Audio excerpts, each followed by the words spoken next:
Hey guys, tonight we're kicking off a deep dive into the weirdest, wildest and most jaw-droppingly strange things people witnessed in the medieval world. And I'll just say it now, you probably won't survive this. Like, if you were there, genuinely in one of these stories. There's about a 90% chance you'd end up cursed, excommunicated or accused of being in league with the devil, just for being in the wrong place at the wrong time. So, before you get comfortable, take a moment to like the video and subscribe, but only if you genuinely enjoy what I do here. And drop a comment telling me your city and what time you're listening, because let's face it, you and I are both probably up way past bedtime. Now dim the lights, maybe turn on a fan for that soft background hum, and let's ease into tonight's journey together. It starts in the year 776. You're in Saxony, modern-day Germany, and things are tense. Charlemagne is off trying to unite Europe under Christianity, and the Saxons, who aren't really thrilled about all the crosses and forced baptisms, are in full rebellion mode. You're stationed inside a wooden fortress in the town of Sigeberg. Imagine pine wood towers, the muddy moat, the smell of sweat, cooked barley and damp wool. It's evening. The sun is just dipping below the horizon, turning the sky that bruised orange and purple colour you only get in deep autumn. Suddenly everyone starts yelling. You run up to the ramparts thinking maybe the Saxons are attacking again, but no. It's the sky that's attacking. Up there, moving silently across the clouds, are what the monks later describe as two flaming shields. Not stars, not comets, shields.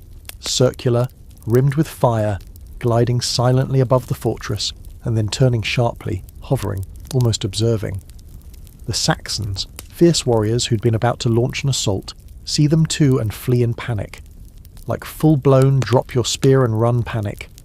Monks in the monastery nearby start scribbling furiously, not just about the battle, but about the miracle in the sky. You, standing there, mouth open, heart pounding, are left wondering, what in the actual hell did you just see?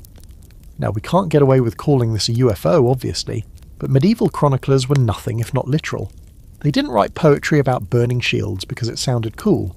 They wrote that because that's what they believed they saw. Fast forward several centuries and some researchers chalk it up to an atmospheric phenomenon, maybe a parhelion, also known as a sundog, which can create the illusion of multiple glowing suns or reflections in the sky. But those don't hover and swerve and cause an entire enemy force to run screaming into the woods. You know, here's where it gets weirder. This isn't an isolated story. Medieval Europe is loaded with accounts of strange things in the sky.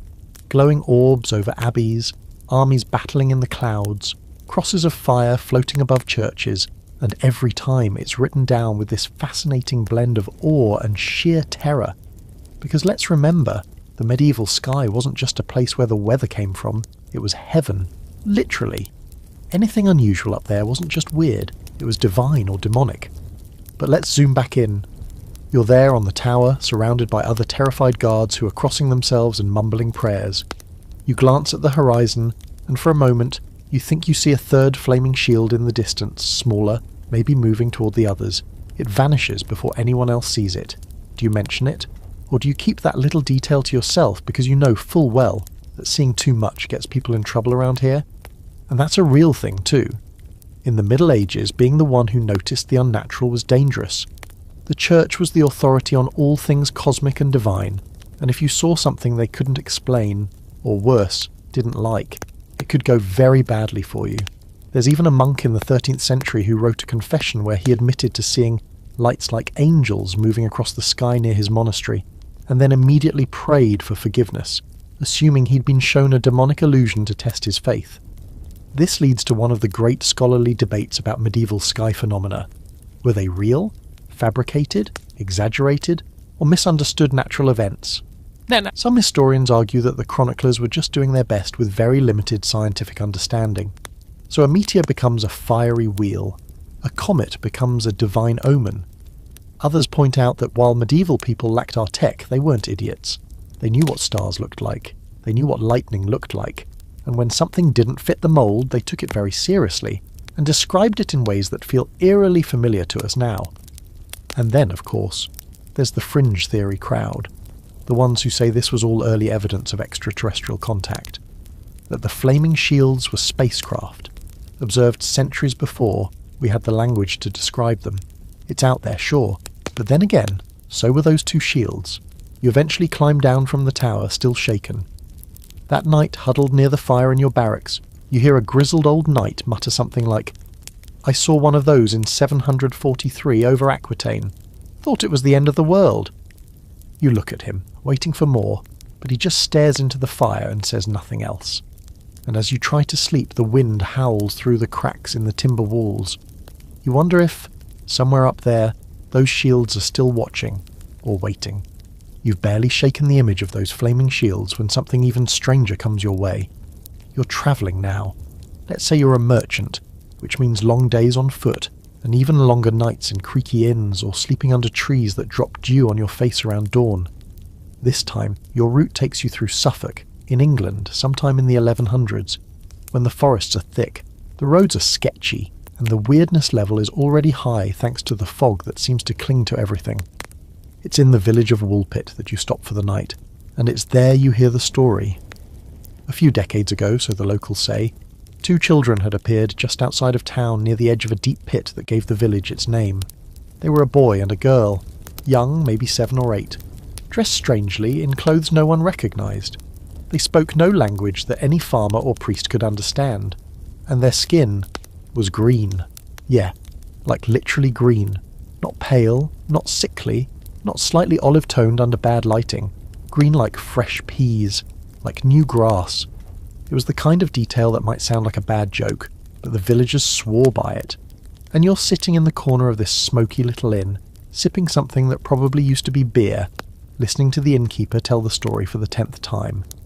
He gestures wildly with his ladle as he describes the moment the kids were found, trembling, holding each other, scared out of their minds and obviously not from around here. According to him, they were taken in by a local knight. The boy didn't make it. He died within a few months, refusing to eat anything but raw beans. But the girl eventually adapted. She started eating regular food, slowly lost the green tinge in her skin, and even learned enough English to explain more or less where she'd come from. Only it made no sense. She spoke of a land with no sun, only twilight. Everyone there was green, she said. Everything had a dim glow, like the world lived forever at the edge of dusk. Her people, she claimed, lived underground or beneath some kind of barrier, and she and her brother had followed a sound, bells maybe, and ended up walking through a tunnel. When they came out the other side, the sun was blinding, and then they were surrounded by strangers. You're leaning forward now, the ladle swinging closer to your face than you'd like, trying to imagine this place. A twilight world full of green people, underground cities. This isn't just local myth. 2 different medieval chroniclers, Ralph of Coggeshall and William of Newburgh, wrote about it. They argued over a few of the details, sure, like whether the girl's name was Agnes, or what exactly she said about her home, but they both agreed. The children were real, the green skin was real, the vanishing of the boy was real. Historians today are all over the place on this one. Some suggest the kids were Flemish refugees, orphaned and confused, speaking a dialect no one recognised, and suffering from chlorosis, a type of iron deficiency anemia that can give the skin a greenish tint. But even those theories have problems. Why didn't they recognise the sun, or understand basic English or Latin? And what about the place they described, St. Martin's Land, always in twilight? Other scholars propose it was an allegory, maybe a religious metaphor, or a way to explain outsider children arriving in the village. But if that's the case, why bother writing about the green skin at all? Why would you invent that detail unless it had some basis in the weirdness of reality? And then, of course, we hit the fringe interpretations, parallel worlds, dimensional bleed-throughs, that these weren't just lost kids, but travellers, accidental or otherwise, from some place humans aren't supposed to be aware of. A theory that's a little sci-fi, sure, but also weirdly consistent with stories from around the world about people vanishing and reappearing in odd places with no memory of how they got there. You sit in your corner, cup empty now, the fire down to low red coals. The innkeeper starts wiping down the bar, muttering about how the green girl eventually married a man from King's Lynn and lived a long, quiet life. No one knew if she ever saw another person from her home again. But here's the kicker. The story doesn't really end. Just a few decades later, there are whispers of other sightings. Children wandering into villages, dazed, foreign, always with strange clothes, always with stories about places that don't exist on any map. They don't all have green skin, no, but the pattern repeats. enough to make you wonder. You step out into the night, air cold, stars sharp overhead. The pit the children were found near is still there, just a hollow now, surrounded by brambles and nettles. But the locals avoid it. They say the earth still hums there sometimes if you kneel and press your ear to the ground. Some think it's just wind echoing through the rocks. Others aren't so sure. You pause for a moment, consider kneeling, just to listen. But something, maybe a leftover instinct from that tale, tells you to leave it be. You turn back toward the village, hands in your cloak, and head toward bed. Back in your room, you close the shutters tight, just in case the twilight world decides to bleed through again. You've heard of people losing themselves in music, sure, but have you ever heard of music swallowing an entire town? Let's jump to 1518 in the city of Strasbourg. Summer's in full swing. It's hot, like medieval walls sweating hot. People are cranky, overworked, and probably slightly malnourished. You're walking through the narrow streets, dodging carts full of barley and bad cheese, when you hear something odd. It's not singing, not exactly. It's rhythmic thumping, slapping feet, clapping hands, like someone dancing, but wildly and very much alone. You turn the corner and there she is, a woman, mid-30s maybe, spinning, stomping, arms flailing like she's at some kind of medieval rave. No music, no partner, just her and the cobblestones and a look on her face that is not joy. It's glazed over, trapped, almost desperate. You glance around, expecting laughter, maybe scorn, but no. People are watching her with grim expressions, whispering prayers under their breath. You think, she's sick, maybe drunk, but she keeps going. Hours pass, she doesn't stop. The next day, still dancing. By the end of the week, she's joined by dozens more. Men, women, teenagers, rich, poor, clergy, labourers. None of that matters anymore. One by one, they start dancing, not by choice. That's the freaky part. It's like they can't stop. They collapse, sleep for an hour, maybe two, then rise and keep moving. Some are weeping while they do it. Some laugh hysterically. Others scream, blood pouring from their feet. By the end of the month, nearly 400 people are dancing through the streets of Strasbourg. And yes, some of them die. Heart attacks, strokes, sheer exhaustion. People literally dance to death. You're watching it happen, shaking your head, maybe holding your kid back from joining in because at this point no one knows what's going on.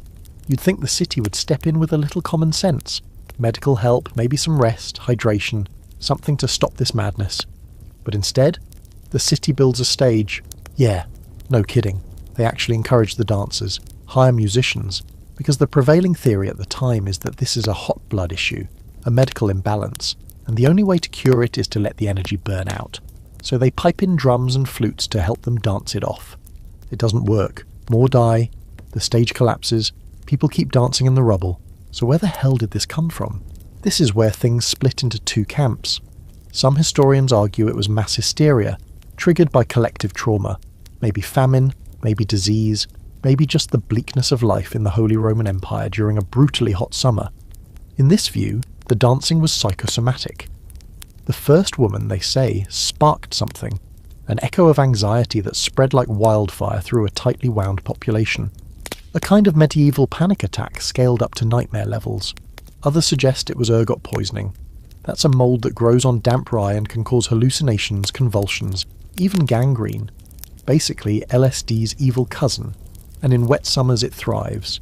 It's possible that contaminated bread kicked off a neurological chain reaction. People twitching, convulsing, interpreting the movement as dancing, and falling into lockstep with a terrifying rhythm no one could hear. Of course, there's always the stranger side. Some people believed the dancers were cursed by St. Vitus, a saint associated with epilepsy and, dancing. Medieval folks thought if you angered St. Vitus, you'd be struck with the dance. Possession was also floated as an explanation. Demons hijacking bodies, turning people into unwilling puppets. A few reports even mention dancers claiming they felt hands guiding them, unseen forces pulling them left and right, fast and faster. You hear one woman scream, "I'm not moving, it's moving me." Eventually the city does a full 180. They round up the remaining dancers and cart them off to a shrine dedicated to, you guessed it, St. Vitus. The dancers are dressed in red shoes sprinkled with holy water and forced to pray for deliverance. Some recover, others vanish. And just like that, it's over. The dancers collapse one last time. The music stops. The square, once filled with frenzied limbs and pounding feet, is eerily quiet. People sweep up broken shoes and bloodied cloth. Life, as medieval life tends to do, stumbles awkwardly back to normal.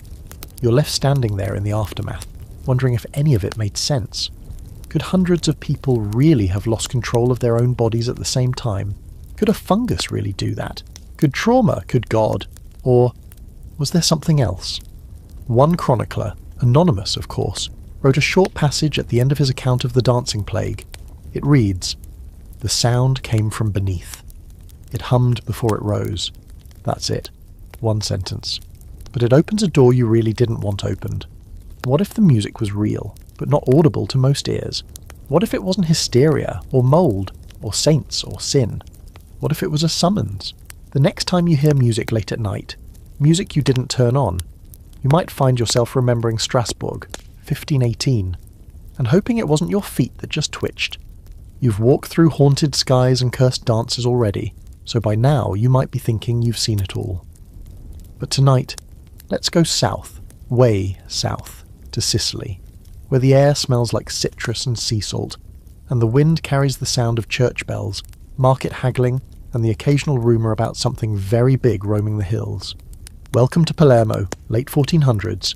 You're in the crowd today, elbow to elbow with local townsfolk, nobles, and a surprising number of monks who have definitely left their monasteries just to get a glimpse of what everyone's whispering about. A giant! No, not metaphorically. A literal, bone-crushing, head-scraping, tower-peaking giant. Or at least, that's what people are claiming. At first you think it's a scam. Some poor guy with gigantism, maybe 7 feet tall, wearing platform shoes and a tunic 3 sizes too big. But then the cart rolls in, and yeah, this is different.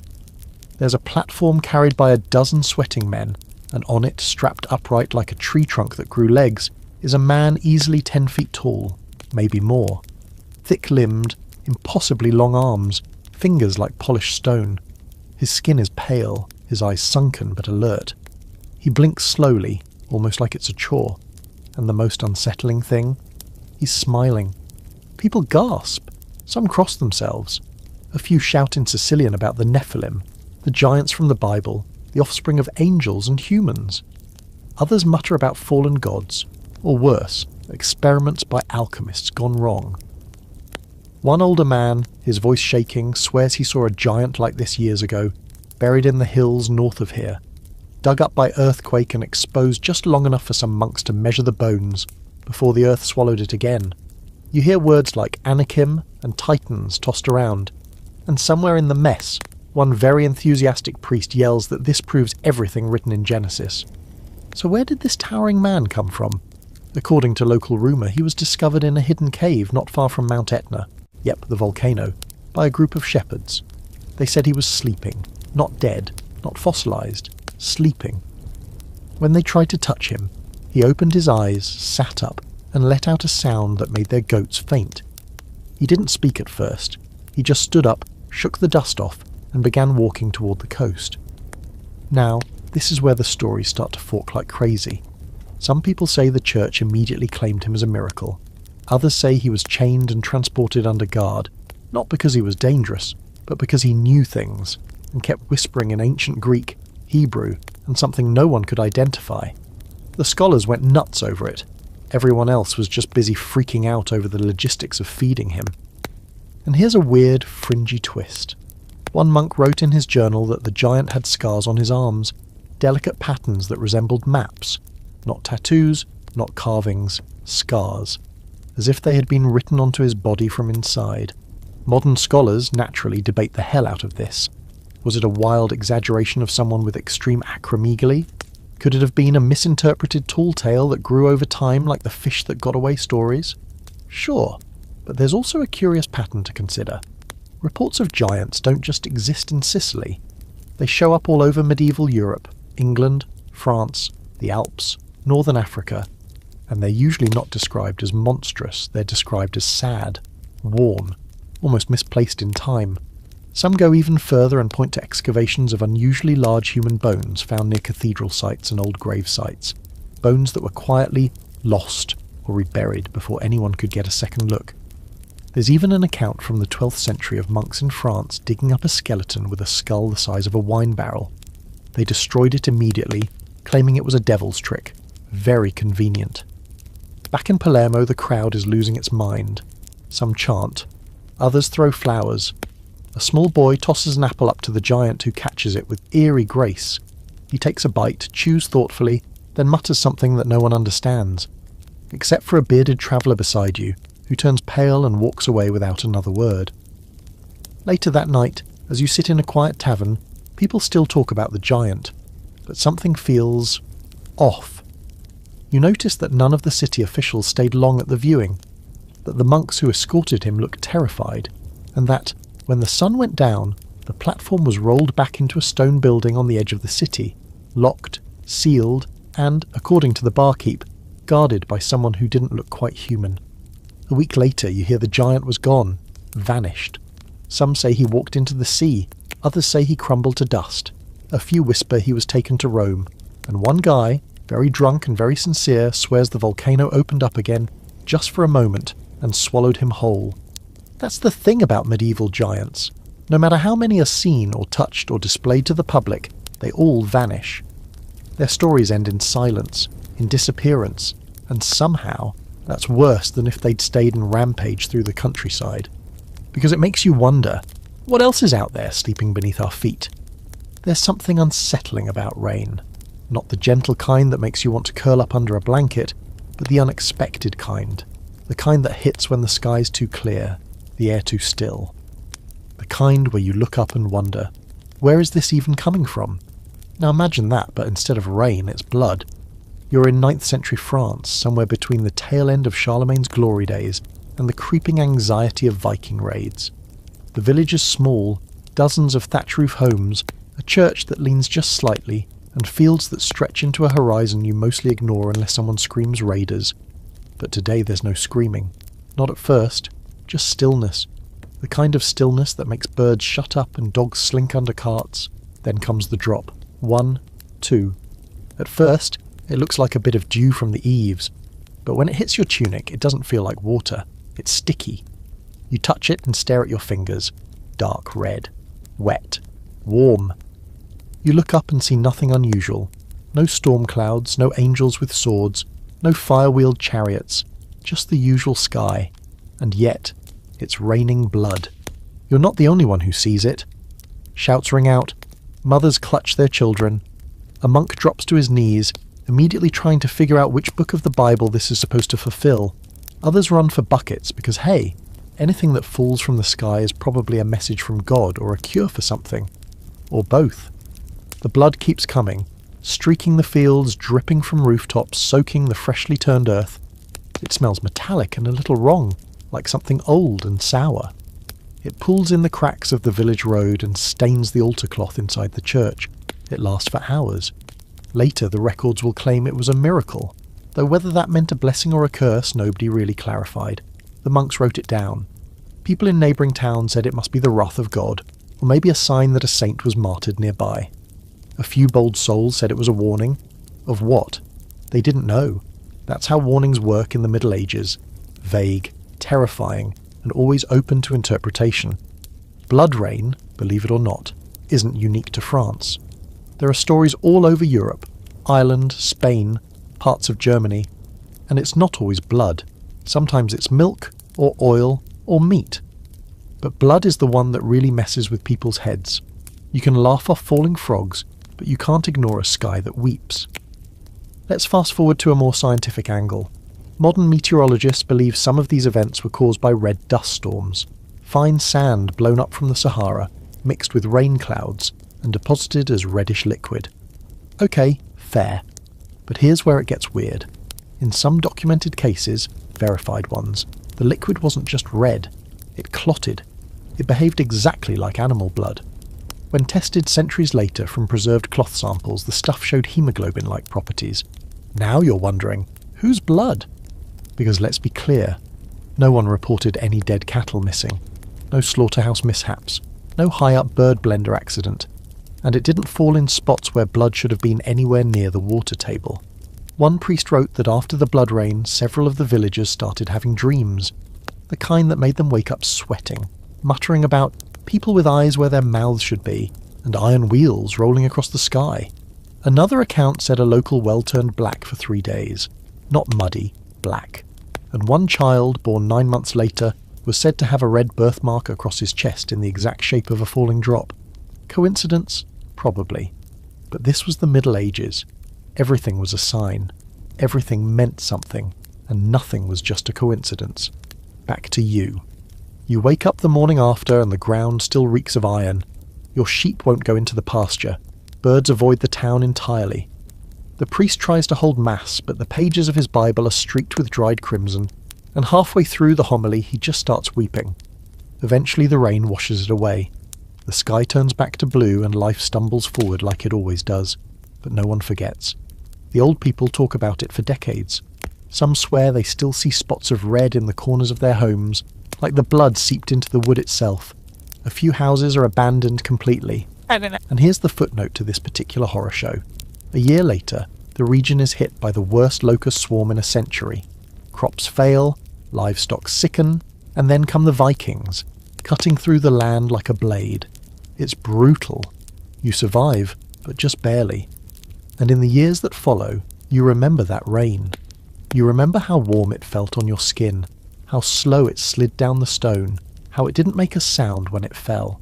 You wonder if it was a prophecy, or a curse, or maybe a warning that you failed to understand in time, and somewhere in the back of your mind, even when things go back to normal, you start to check the sky a little more often, just in case. Because when the clouds gather again, you can't help but wonder, will it be water this time? Snow falls quietly across the Devon countryside, blanketing everything in that perfect muffled stillness. It's February 1855. Yes, technically not medieval anymore, but let's be honest, parts of rural England at this point still feel like the 1400s. Cobblestone paths, thatched roofs, no indoor plumbing, and a general suspicion of anyone who owns more than 3 books. You're staying in a small stone cottage outside the village of Topsham. The fire's burning low, your feet are freezing despite 2 layers of socks, and outside it's the kind of cold that makes trees crack and horses refuse to blink. Morning comes, and with it, confusion. You step outside into the snow, boots crunching softly, breath hanging in the air like ghost steam. And then you see it. Footprints. But not normal footprints. These are strange, hoof-like, deep, sharp at the back, split at the front like a cloven animal's, only too narrow, too perfect, no drag marks, and they go everywhere, over hedges, across rooftops, through narrow gaps in stone walls that no pig or deer could squeeze through. Up one side of your cottage roof, down the other, then straight across the frozen pond. You crouch and stare. The tracks are evenly spaced, precisely 8 inches apart. Like someone or something walked with robotic perfection. No slipping, no staggering, just a single line stretching across the land for miles. It's not just you. By noon, half the village is outside, bundled up in wool cloaks and scarves, pointing and murmuring, tracing the tracks with brooms and sticks. Some follow them for hours. The more adventurous climb rooftops and find the prints continue uninterrupted, as if gravity doesn't apply to whatever made them. People start whispering about the devil, because what else walks on cloven hooves, ignores gravity, and passes through locked gates and high walls without a scratch? You hear the rumours that in some areas the tracks led right up to windows, paused, then turned away. That in one village they went into a churchyard, circled a grave 3 times, then vanished, and in another they entered a barn and stopped, no tracks leading out. By the next day the local priest calls for prayers. Farmers scatter ash across their thresholds. One woman refuses to open her door at all, convinced the devil is still wandering. Her cat agrees. It's hiding under the bed and hasn't stopped hissing since sunrise. So what could have caused this? Modern theories include everything from escaped kangaroos, seriously, to hopping mice, badgers, or a mass hallucination triggered by snow blindness. Some suggest an atmospheric anomaly, maybe hail, falling in such a way that it mimicked hoofprints. But that doesn't explain the consistent spacing, or the vertical climbs, or why the tracks stopped inside walled gardens that no animal could enter.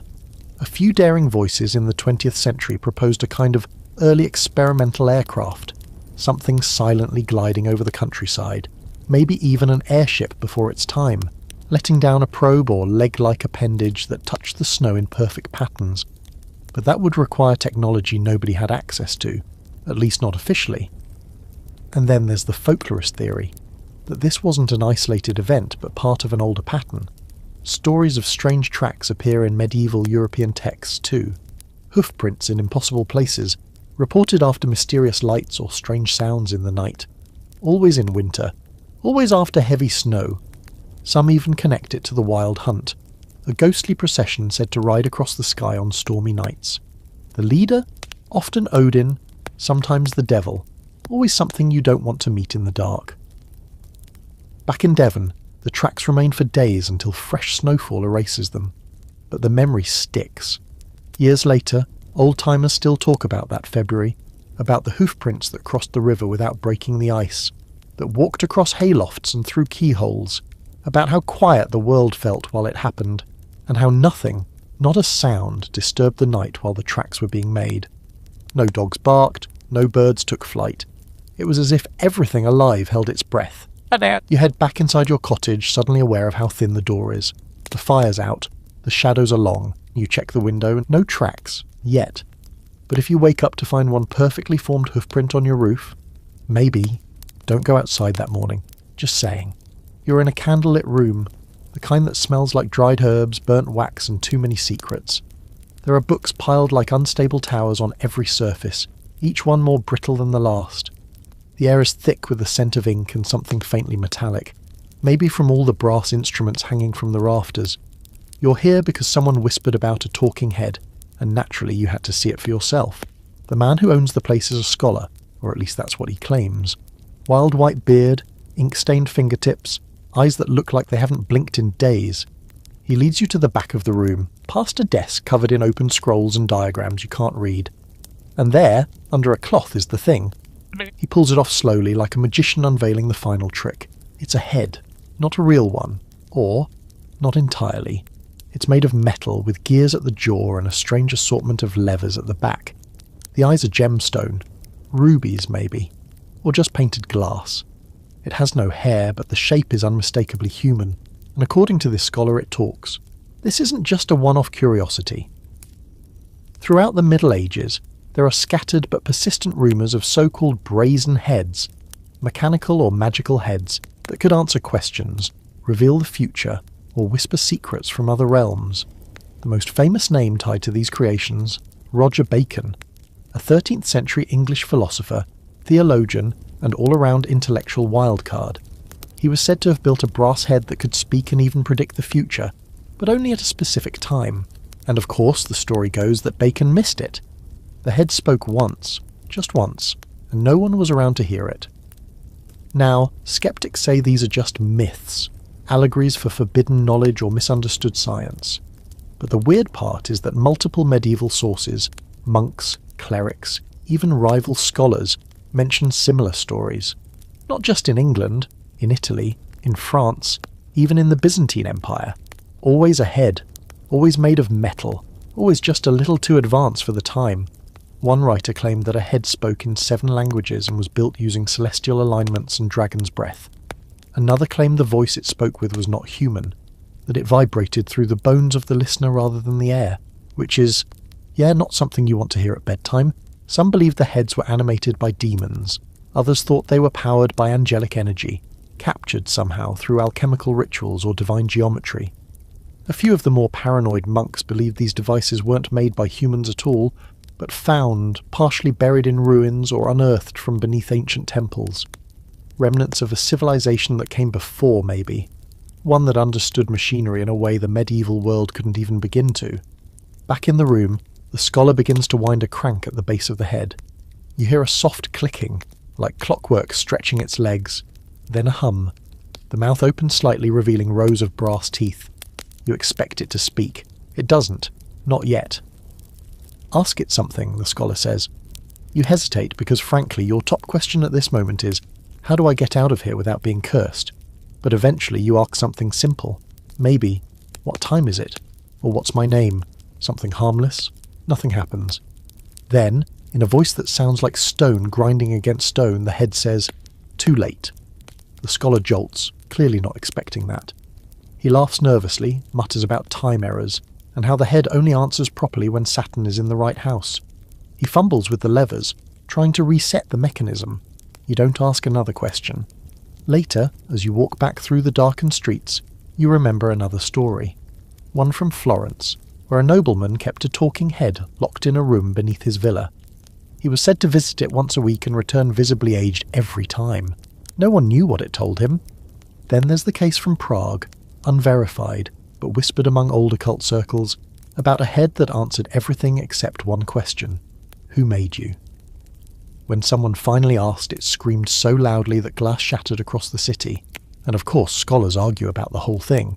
Some say the brazen head myth is just an exaggeration of early automata, mechanical toys like birds that flapped or lions that roared. Others say it's a metaphor for the dangers of seeking knowledge too fast, too recklessly. But then you come across a fringe text tucked into a dusty corner of the Abbey Library that claims one head still exists, hidden in a vault beneath Rome, sealed in a box covered in sigils, waiting.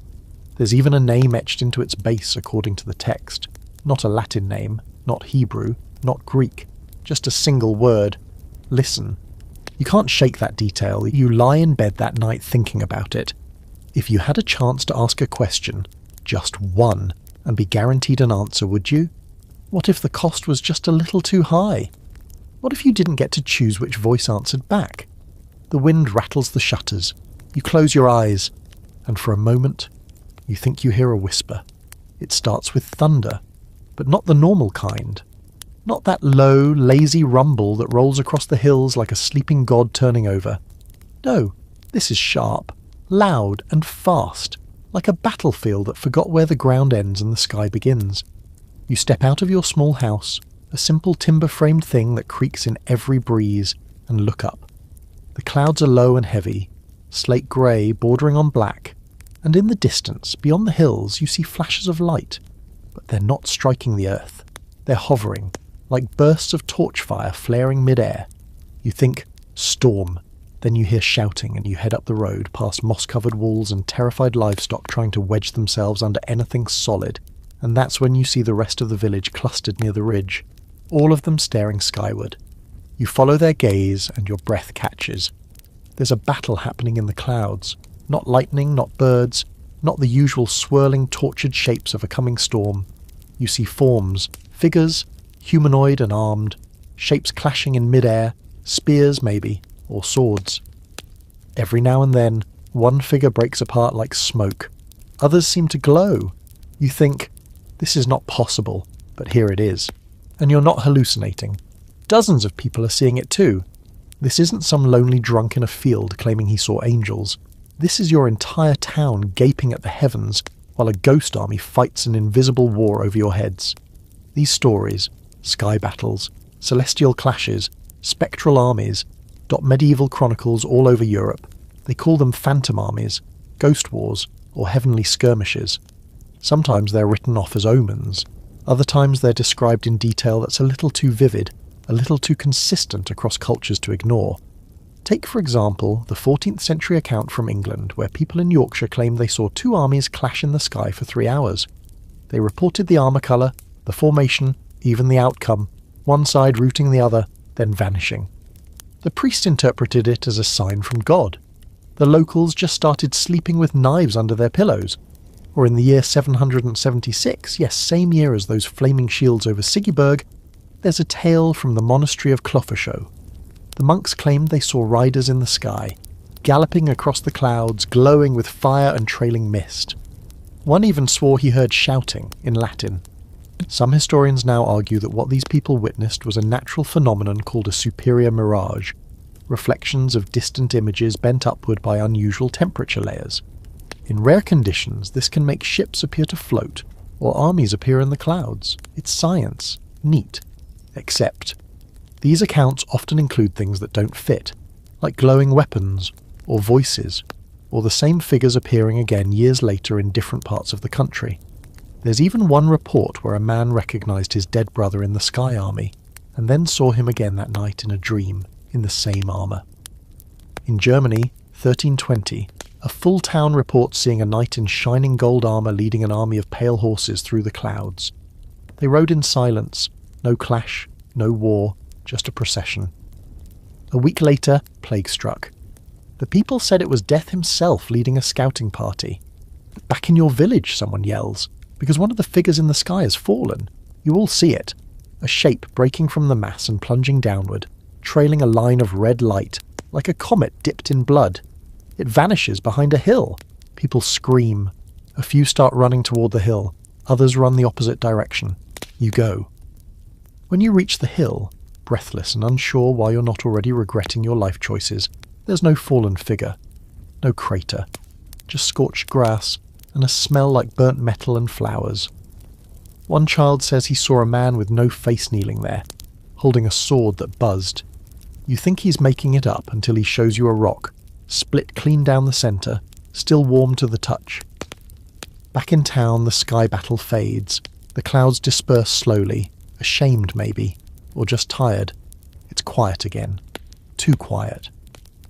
That night you hear the village priest warning against telling outsiders. They'll call it heresy, he says, or witchcraft. He advises prayers, lots of them. You, meanwhile, lie in bed staring at the ceiling, listening, wondering if the battle is still going on just somewhere else. What if it wasn't a vision but a window? And what if they, whoever they are, can see you just as clearly? Fringe thinkers much later will tie these sky armies to interdimensional warfare.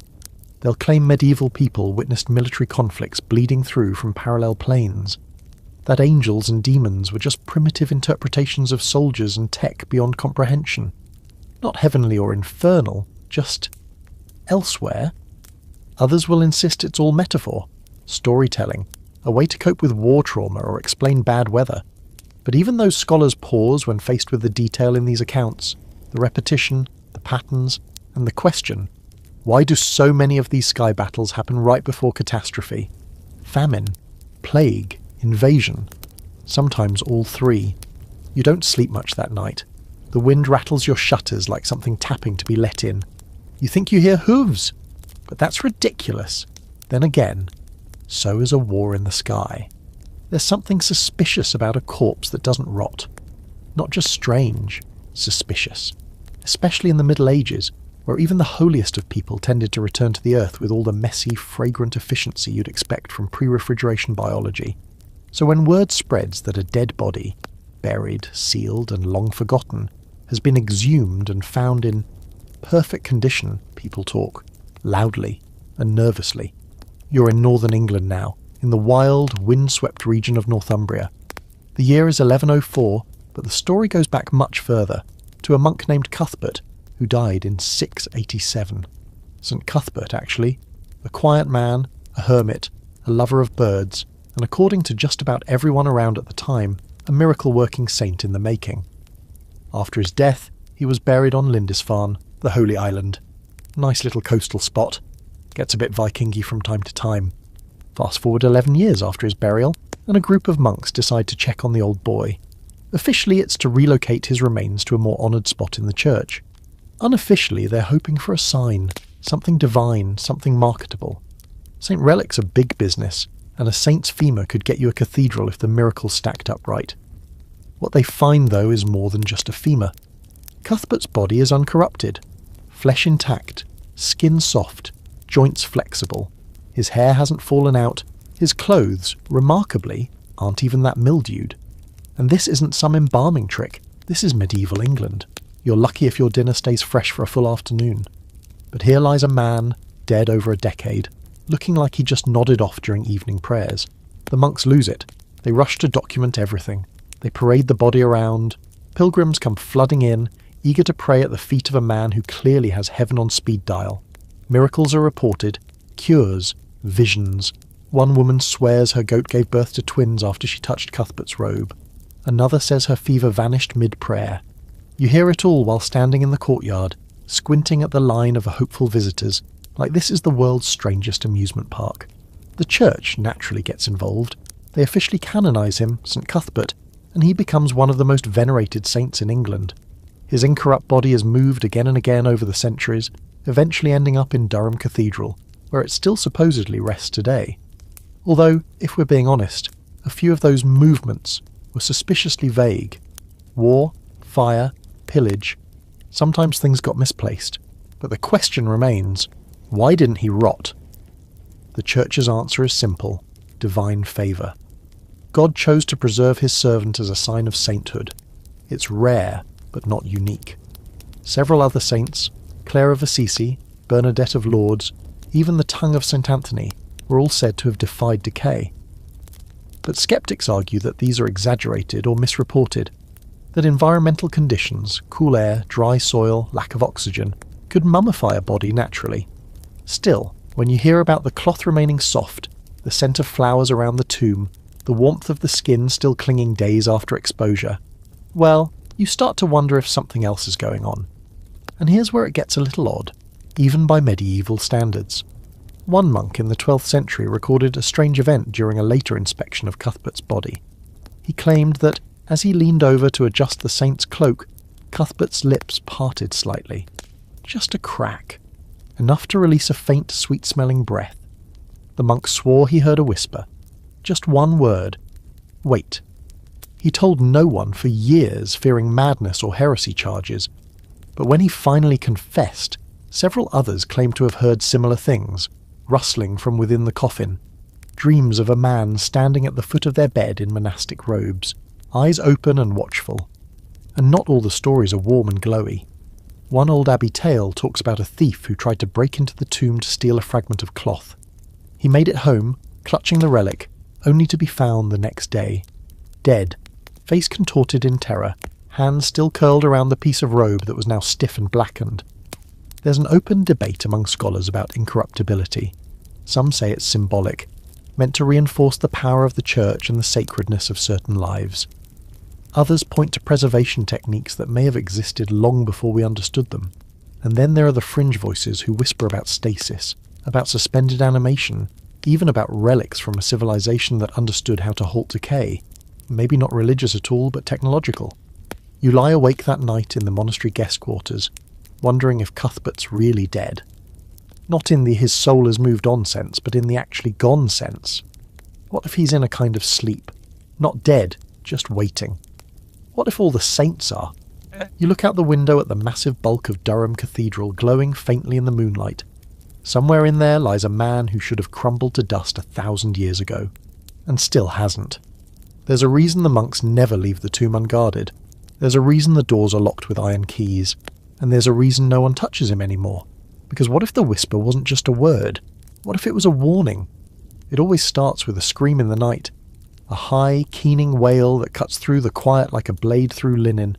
You bolt upright in your straw mattress, heart pounding, breath fogging in the cold air of your stone cottage. The scream is followed by howling, low, guttural, hungry. And in the distance a sound you can't quite place. Something between a roar and a snarl. You've heard wolves before. This is not a wolf. You grab a torch and slip outside. The village is already stirring. Doors creak open. Faces peer out. One man is shouting about a missing goat. Another says his sister's dog came back torn open, ribs like piano keys. And someone, no one ever quite agrees who, says they saw it. The beast. You're in 18th century France now, far from the glittering palaces of Versailles and deep in the rural region of Gévaudan. The terrain is rough. Hills covered in thick brush, forests that eat sound, and mist that clings to everything. It's easy to get lost here. It's even easier to disappear. The first official death was in 1764. A young girl tending cattle was found mauled, her throat torn out, her face unrecognisable. Over the next few years the bodies piled up, dozens of them. Most were women and children, always savaged, throats and heads targeted. But what shocked everyone was the speed and boldness of the attacks. Some happened in broad daylight, in open fields, right outside homes. Soon, whispers gave it a name, La Bête du Gévaudan. It didn't take long before the local authorities were desperate. They sent in soldiers, set traps, laid bait. They even organised national hunts. Hundreds of men, armed with muskets and pikes, combed the hills. They killed wolves by the dozen. but the attacks continued. The descriptions too grew stranger. Witnesses, those rare few who survived, described a creature like a wolf, but far larger, with reddish fur, a long tail, and eyes that glowed. Some said it walked on all fours, others swore it stood upright when challenged. A few claimed it laughed. You're part of a small search party now, trudging through the forest with a local guide who keeps muttering prayers under his breath. He says the beast cannot be killed with ordinary weapons, that a silver bullet is required, that he once saw it leap over a hedge taller than a man without so much as touching the ground. You think he's exaggerating, until you see the prints. Giant paw marks, each almost as wide as your hand, pressed deep into the mud, and then they vanish right at the edge of a clearing, like the creature just stopped existing. There's a long silence as your party stares at the empty grass beyond. Then one man whispers, "It flies." Now let's pause for a moment, because this isn't just some backwoods folktale. These attacks really happened. Over 100 documented killings, with many more injured. The French king himself, Louis XV, sent his best hunters to take care of it. They failed. Multiple times. Wolves were killed, stuffed, presented to the court, declared to be the beast, yet the killings continued. One famous theory is that it wasn't a wolf at all, but a hybrid. Possibly a hyena or lion brought back from Africa and released, either accidentally or for sport. Others thought it might have been a trained animal, used by a serial killer to commit the murders. More sceptical minds believe it was simply a case of hysteria combined with real, aggressive wolves and a lot of bad record-keeping. But if that were true, why do some of the reports describe armour? Yes, armour. There are several accounts that claim the beast wore some kind of plating on its sides, that arrows and bullets bounced off it. One tale even describes a woman stabbing the beast with a knife, only for the blade to slide off like she'd struck stone. There's also the eerie consistency of the attacks, always the neck, the head, never the stomach or limbs, almost like it knew exactly how to kill quickly. Even stranger, some locals claimed the beast avoided certain homes, ones marked with crosses or protective charms. One hunter said he saw it pause at the edge of a shrine, growling before turning back. There's a legendary moment in 1767 when a local man named Jean Chastel finally killed the creature, supposedly using a silver bullet blessed by a priest. He shot it in the chest, and it let out a noise no animal should make. The body was taken to be studied, but decomposed suspiciously fast. Very little remains of it today. And yet, the attack stopped. Officially, the story ends there. Chastel is the hero. The beast is dead. Peace returns. Unofficially, well, you've heard things. That the real beast was never found. That the one killed was just a scapegoat. That the darkness still lingers in those woods. And here's the creepiest fringe theory floating around. That the beast of Gévaudan was not a creature at all, but something sent. Something old. A punishment, maybe. A test. Or a visitor from somewhere else entirely. There's a document buried in a dusty collection in an abbey in Lyon that describes a beast of flame and shadow arriving in the mountains in the year of black sky. The year matches 1764. You walk through the woods now, alone, the others having returned to town. The air is too quiet, the trees too still, and you can't help but feel like you're being watched. You think back to the stories, the claw marks on stone walls, the eyes in the dark, the body that decomposed too quickly to study. Then something howls, and it's not a wolf. You're not sure what you expected when they said anchorite. Maybe a serene old man with a beard that brushes the floor, humming prayers while sipping rainwater and subsisting entirely on faith and moss. But what you find instead is something else. You've travelled to the outskirts of a small village in Wales somewhere around the early 1200s. The road is a rough mess of mud and sheep tracks, and the trees here are the thick, looming kind that drip even when it hasn't rained. Locals call the forest God's elbow, for reasons no one can explain. They also tell you, quietly, like they're afraid the trees might hear, that a man lives out here. A holy man, but also a wild one. A man who's been touched by God, or something close enough to be uncomfortable. They call him the hairy anchorite. You follow a barely there trail to a cave half swallowed by ivy, and there he is. He's hunched over, knees to chest, picking something from his tangled beard. He's wearing a single rough robe, what used to be a robe anyway, and no shoes. His skin is like weathered bark, and his eyes, when they flick up to meet yours, are clear and bright and deeply unsettling. You don't know if he's going to bless you or bite you. Possibly both. You've heard the rumours, that he came from a monastery in York but left after a vision, that he saw an angel whose face was a wheel of eyes, and after that, nothing in the world made sense, so he walked into the woods and never came out. Until now. Because now people seek him. Pilgrims, sinners, the sick, even knights. They come here not for sermons, but for something else. A word, a look, a gesture, and some leave better. Others leave screaming. A few don't leave at all. He doesn't speak in full sentences. He says things like, the skin is only rented and sheep dream in colour, and don't drink from the blue stream on Tuesdays. And yet, people say he's right. Always right. One man claims the anchorite told him not to board a ship. Just that. Not today. The ship sank a week later. Everyone drowned. Another woman swears he placed his hand on her forehead and said, "You're carrying twins." She wasn't even pregnant. She was later. One merchant brought his son, who hadn't spoken in 2 years. The anchorite touched the boy's tongue and whispered something in a language no one recognised. The boy started reciting psalms immediately, and then refused to stop for a full day. You stay the night nearby, sleeping in a ruined chapel half swallowed by moss, and you hear chanting, low and rhythmic, the kind that vibrates in your bones rather than your ears. You look out toward the cave and see a faint glow, like the inside of the earth is smouldering. There's a theory, among scholars who like to dig where they shouldn't, that anchorites like him were early mystics, not just religious hermits, but practitioners of something deeper.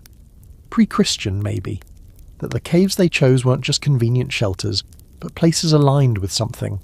Earth energies, ley lines, cosmic geometry. They cite old records of anchorites who seem to know things, dates of deaths, harvest outcomes, even invasions, long before they happened. Some were feared, others revered, and some were quietly sealed into their own cells. Their food passed through a slot in the wall until they simply stopped eating. But your hairy friend is different. He doesn't want food, doesn't take money, doesn't even ask your name.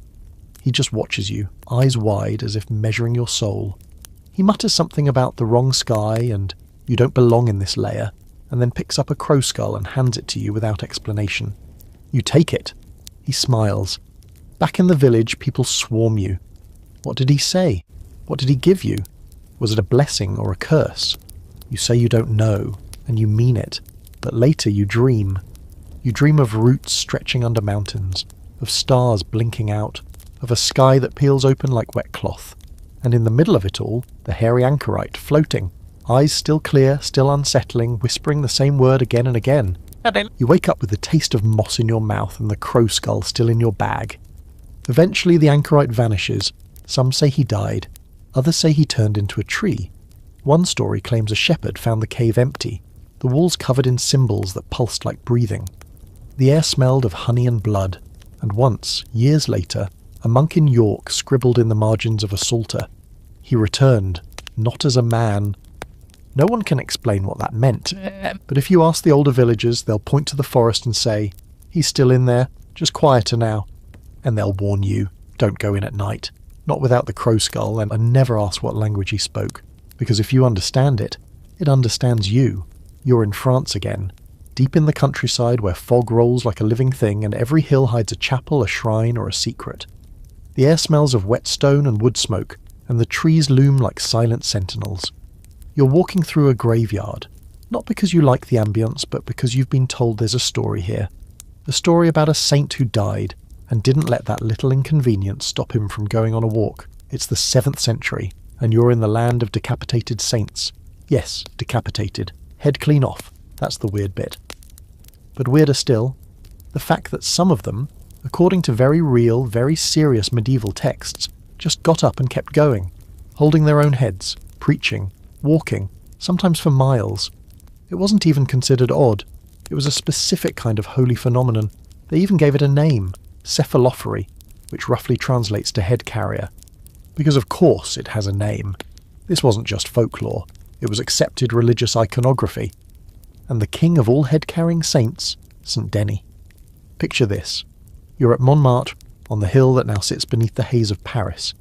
Back then it's quieter, just a place where early Christians got themselves arrested, tortured and executed for trying to preach in the wrong empire at the wrong time. Dennis is one of them. A bishop, maybe. A missionary, definitely. He's captured and, in the classic Roman style, publicly executed to make a point.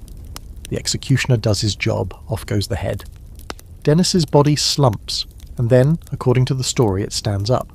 Not only does he pick up his head, but he also washes it off in a nearby stream, tucks it under one arm and starts walking. Just casually walking. Uphill. People follow. Some fall to their knees. Some scream. Some probably wonder if they're hallucinating from bad wine. But Dennis, still bleeding, and somehow still breathing, walks 6 kilometers before finally collapsing. The spot where he falls becomes sacred. A shrine is built. Later a basilica. Then a full-blown cathedral. Today it's Saint-Denis, the royal necropolis of France, where kings are buried and the bones of power lie under heavy stone. You stare up at that place now, wondering how anyone could believe such a thing. But then you think, is this really any stranger than anything else we've seen tonight? Because Dennis wasn't alone. There's Saint Noyal in Brittany. Beheaded by a furious king, she carried her head across the land to the place she chose to be buried. Saint Osyth, an English noblewoman turned nun, picked up her head and walked to a church door before collapsing. Saint Nicasius of Rheims did the same, and even forgave his killers with his head in his hands. Some accounts go a step further, claiming the severed head spoke, not just gibberish, full sermons, prayers. In one case, a warning. There's even a minor saint said to have carried 2 heads, his and another man's, just to make a theological point. You're trying to wrap your head around this, pun unavoidable, and then the local priest shows you the painting in the chapel. It's medieval, cracked and darkened by centuries of candle smoke, but you see it clearly. A man with a halo, serene face in one hand, blood trailing down his robes, walking calmly past wide-eyed villagers. And the thing is, he looks happy. In medieval theology, this wasn't just body horror for fun. It was symbolic. Proof that divine power outshines physical limitations. That death had no hold on the truly righteous. And yes, there were skeptics even then. Some monks wrote marginal notes expressing doubt. Others tried to reinterpret the stories as metaphor. The walk, a vision, the severed head, a symbol of martyrdom. But the artwork says otherwise. You don't spend a week painting a severed head if you don't believe it happened. Modern historians chalk it up to hagiographic exaggeration. Saints' lives were often written down centuries after the fact, with details inflated for impact. Cephalophores, they say, were just a particularly dramatic narrative device. But even that doesn't explain the consistency. The same miracle, told in different regions by different authors who had no connection and no internet to copy from. Then there's the fringe theory, that these weren't miracles at all but records of something else. Something people saw and tried to make sense of using the only framework they had, religion. Maybe it was a hallucination, maybe an illusion, or maybe these people really did get back up. Maybe they weren't entirely human to begin with. After all, saints were often described as glowing, levitating, untouched by fire, pain or disease. The line between holy and alien gets fuzzy in some of those old texts, doesn't it? You leave the chapel at dusk. The sky is a bruised purple. The town's quiet now, just the clink of a blacksmith finishing for the night, and the distant chant of a monk praying vespers. You walk past the cemetery and your eye catches one of the statues, St. Denis again. Face calm, head in hand. For a second you think the statue blinks. You stop, look again. Nope. Just a trick of the shadows. Probably. But when you get to your inn, the fire already low, you check the door twice. Because the idea of something headless wandering through the dark with divine purpose and no need to knock, yeah, that sticks with you. And later, when the wind outside sounds a bit too much like footsteps on cobblestones, you remind yourself, saints don't haunt. They guide, right? It's midday and the sun is hot. Too hot. The kind of heat that makes your shirt stick to your back and your brain feel like a boiled egg inside your skull. You're in 14th century Italy, trudging along a cracked road lined with olive trees and low stone walls when the air shifts. The smell changes. Gone is the dry, dusty scent of summer. Now it smells wrong. Like old meat, damp leather, something spoiled. And then it starts to rain. At first you're just grateful for the coolness. until you feel a soft plop on your shoulder. You glance down, expecting water, maybe a big raindrop. But no, it's a fish. A whole slippery, still wiggling fish. You look up. More are falling. Frogs too. Long-legged, wet-skinned amphibians thudding onto the road, slapping into the grass, bouncing off your boots. And then, meat. Raw chunks of it. Uncooked, unidentifiable. Some the size of apples, others small and stringy. All of it falling from a sky that still looks blue.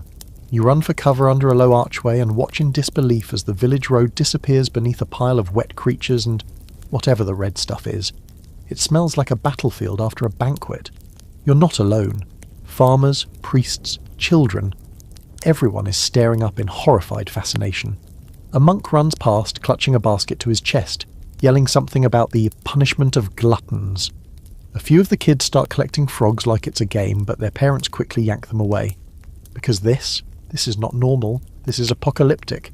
The reign of animals, or pluvia animalium, as the more Latin-inclined scholars later call it, is a phenomenon scattered through medieval history, baffling and horrifying every time. Frogs in France, fish in Spain, eels in England. Once, reportedly, a full reign of snakes in what is now Hungary, and the meat, that one still leaves scholars blinking.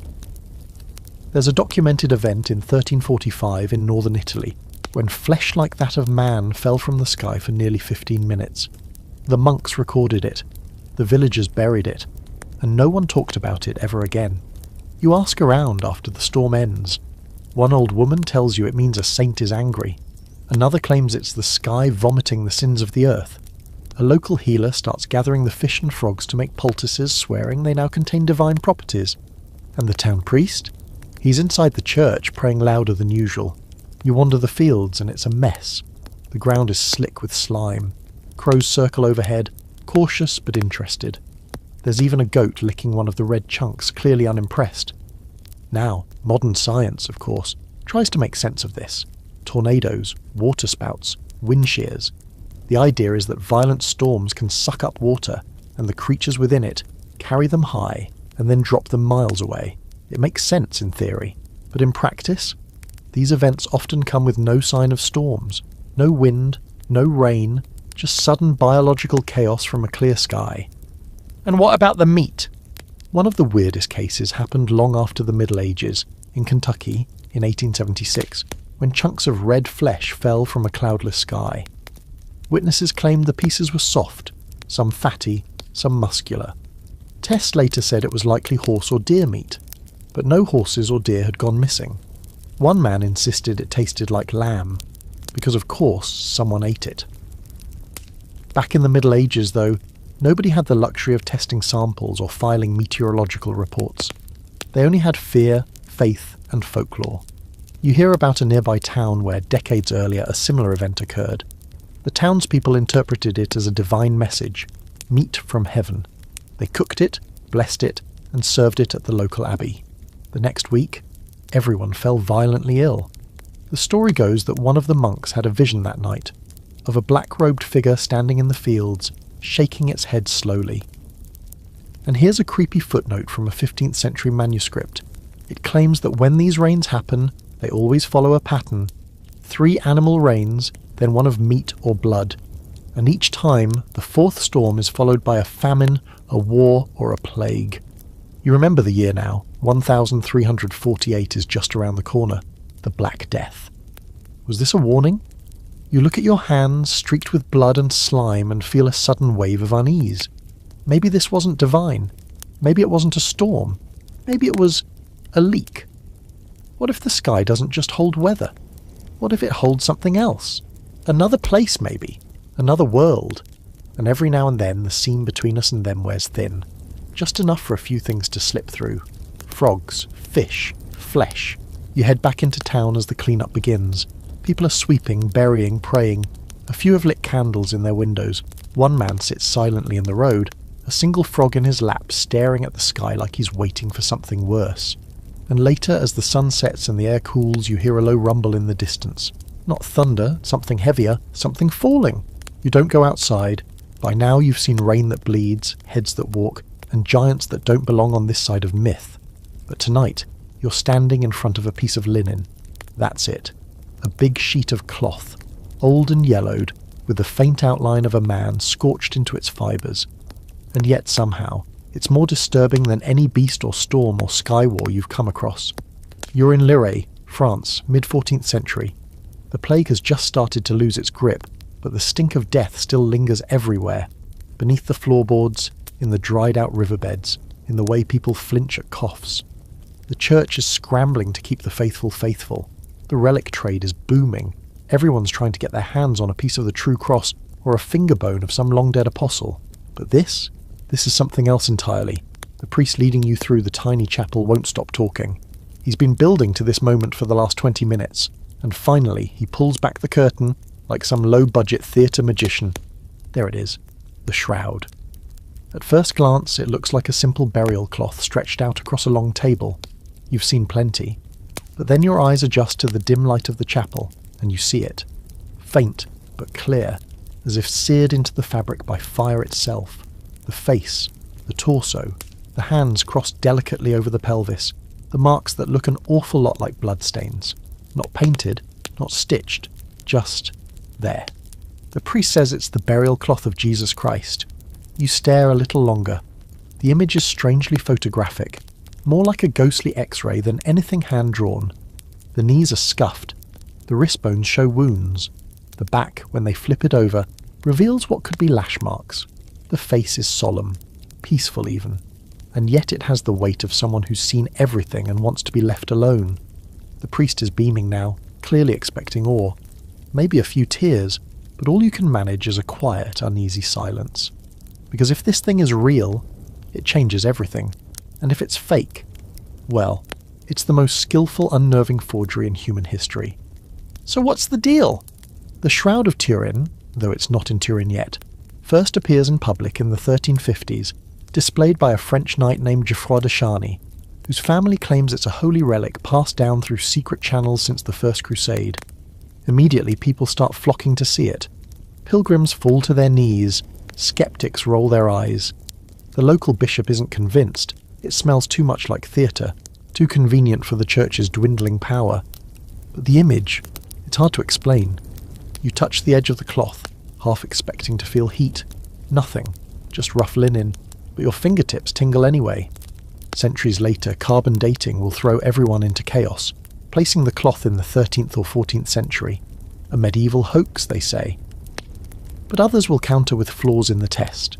Contaminated samples, heat damage, microscopic pollen from Jerusalem embedded in the fibres. The debate goes on and on, even as modern science throws every tool it has at the thing.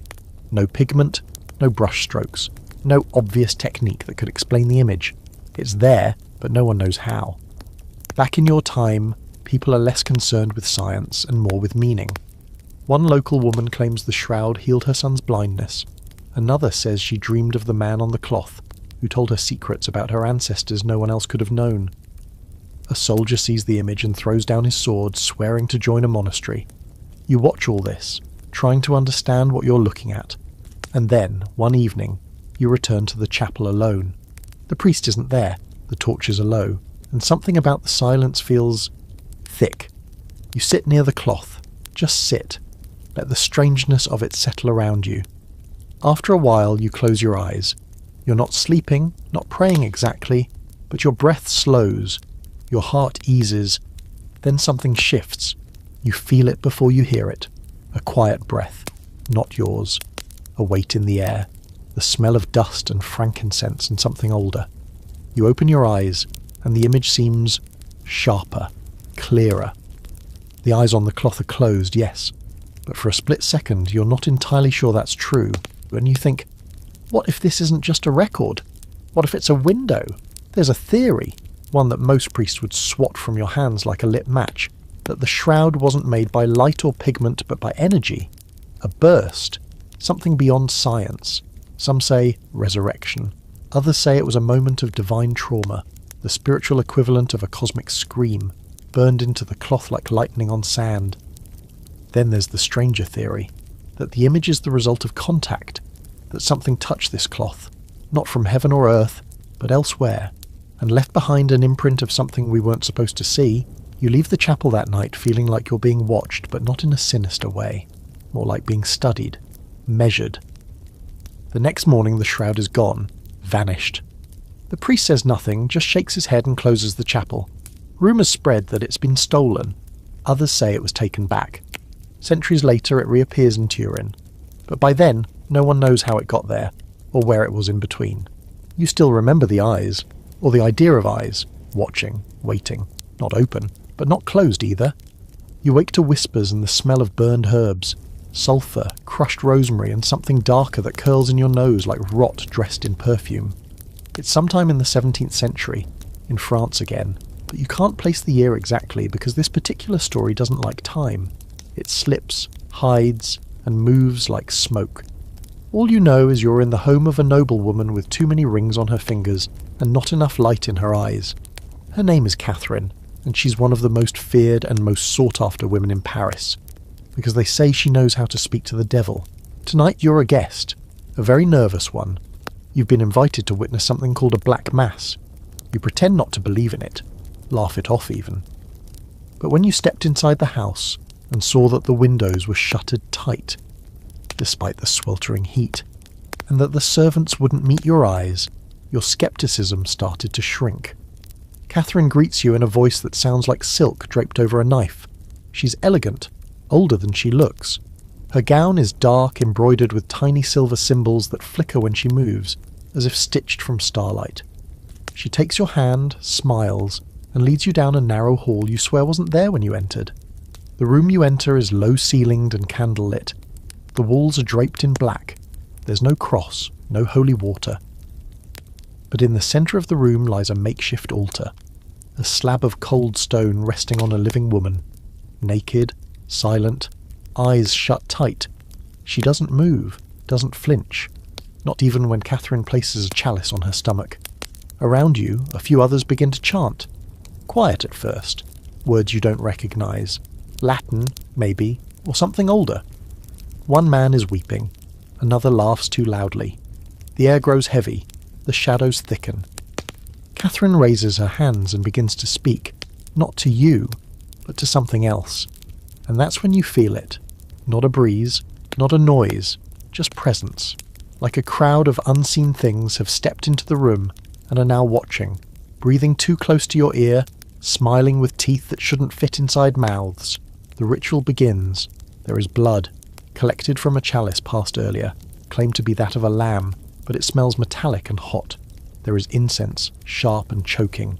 There is a prayer spoken in reverse and then a name, whispered like a secret someone wants desperately to forget. And then Catherine says, clearly and without hesitation, "He is here." You don't know who he is and you don't want to, but your skin prickles and something inside you, something ancient and small, tries to curl away. The candles flicker, not with wind but with pressure. Something moves inside the flame, and then the girl on the altar opens her eyes and speaks in a voice that doesn't match her face. What she says is nonsense, or prophecy, or a mixture of both. Something about a king who will rot from the inside, a baby born with silver bones, a tower that will fall and sing as it collapses. No one writes it down, no one dares. The ritual ends without fanfare. No explosions, no lightning, just a quiet exhale, like a storm that decided to pass by rather than break open. The others leave slowly, dazed, some trembling, some strangely euphoric. You stay behind, staring at Catherine as she calmly wipes her hands and lights a pipe, as if she didn't just invite something impossible into her parlour. You ask her, because you have to, if she believes it was real. She gives you a long look. Belief is a luxury, she says. Power doesn't wait for belief. It just is. There's a long history of these so-called black masses in Europe. The Church, of course, denounced them as heresy, satanic mockeries of the real mass, performed by witches, heretics, or those desperate for power or revenge.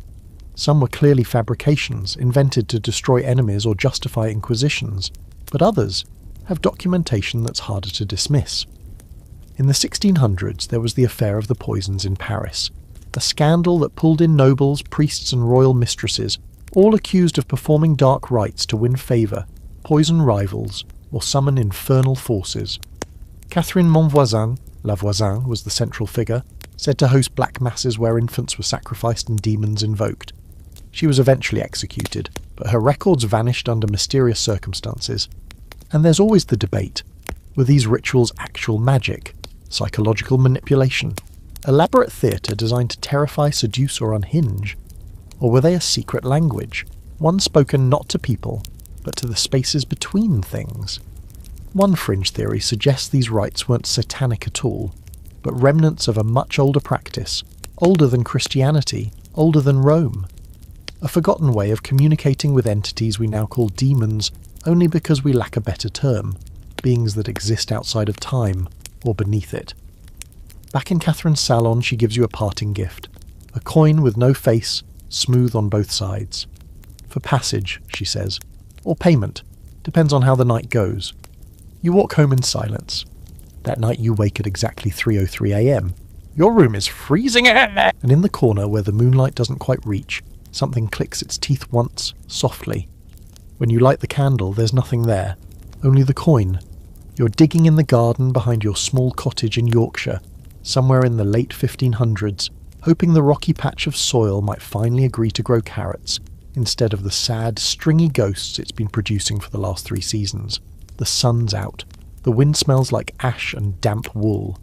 And then, your shovel strikes something. It's not stone. It's not bone. It's glass. You crouch down, brush away the dirt, and uncover a bottle. Small, dark, stoppered with wax and tightly wrapped in thread. Your first thought is that it's a love charm or someone's long-forgotten drink stash. But as you turn it in your hand, you feel it. Something inside shifts. Not liquid. Not solid. Organic. You pop the stopper, instant regret. The smell hits you like a fistful of rot and iron. Inside the bottle is hair, nails, pins, maybe some blood, or something that used to be blood. You gag, nearly drop it, and suddenly remember the stories. The ones your grandmother used to whisper when the fire was low and the wind had that peculiar whine. You've just found a witch bottle. Welcome to the wonderfully paranoid world of medieval and early modern apotropic magic, where people buried jars filled with bodily waste and sharp objects under their doorsteps to trap curses, confuse demons, or repel witches.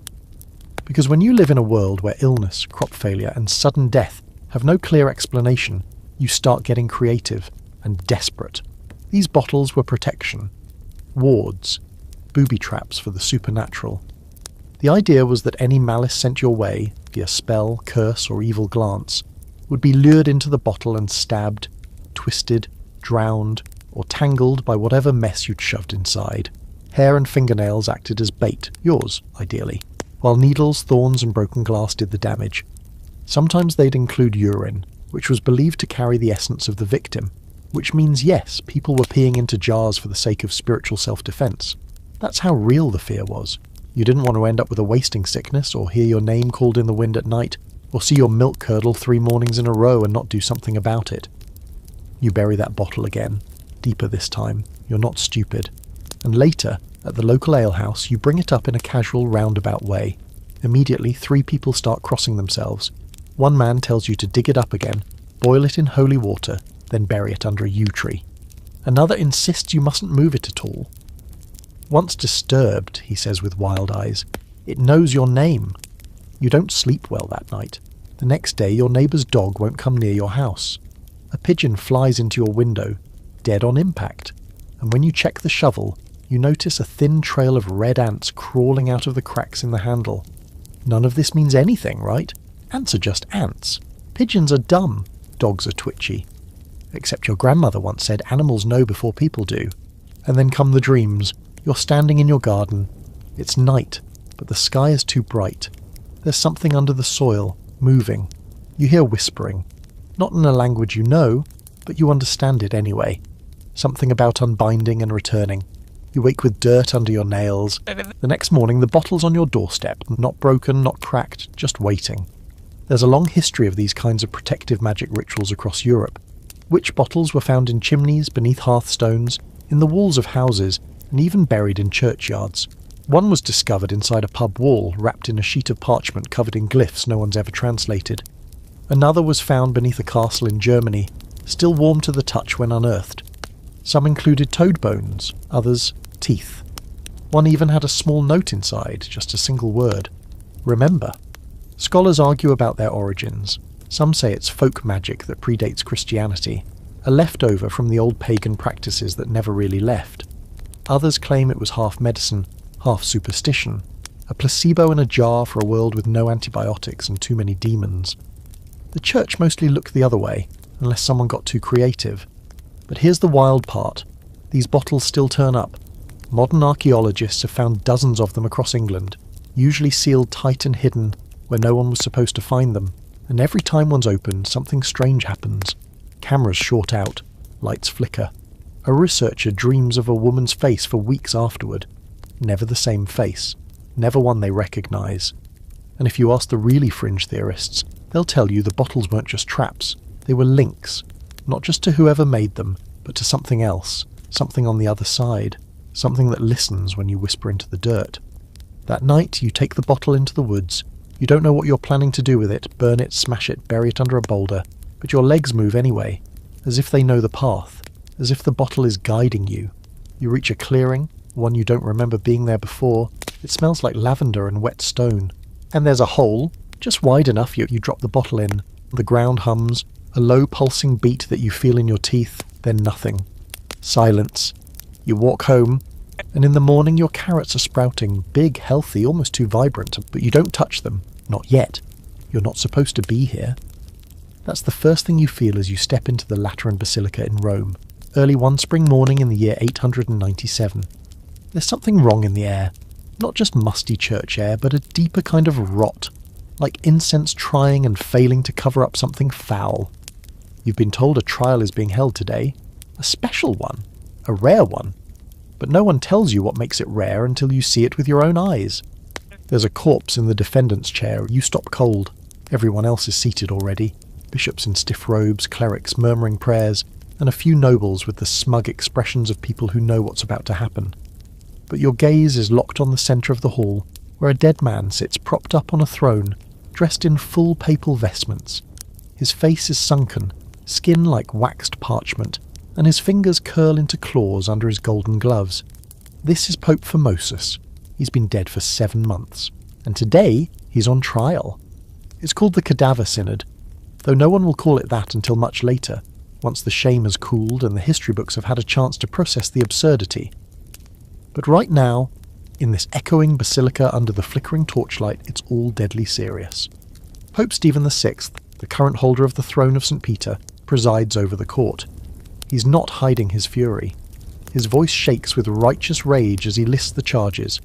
Perjury, violating church canon, illegally ascending to the papacy. He rants, spits, gestures wildly. But the accused just sits there, slumped, silent, as dead men tend to do. The body had been exhumed from its tomb for this event, dressed, seated and, most disturbingly, propped up by a young deacon standing just behind the throne. He moves the corpse's head slightly when questions are asked, nods it when answers are expected.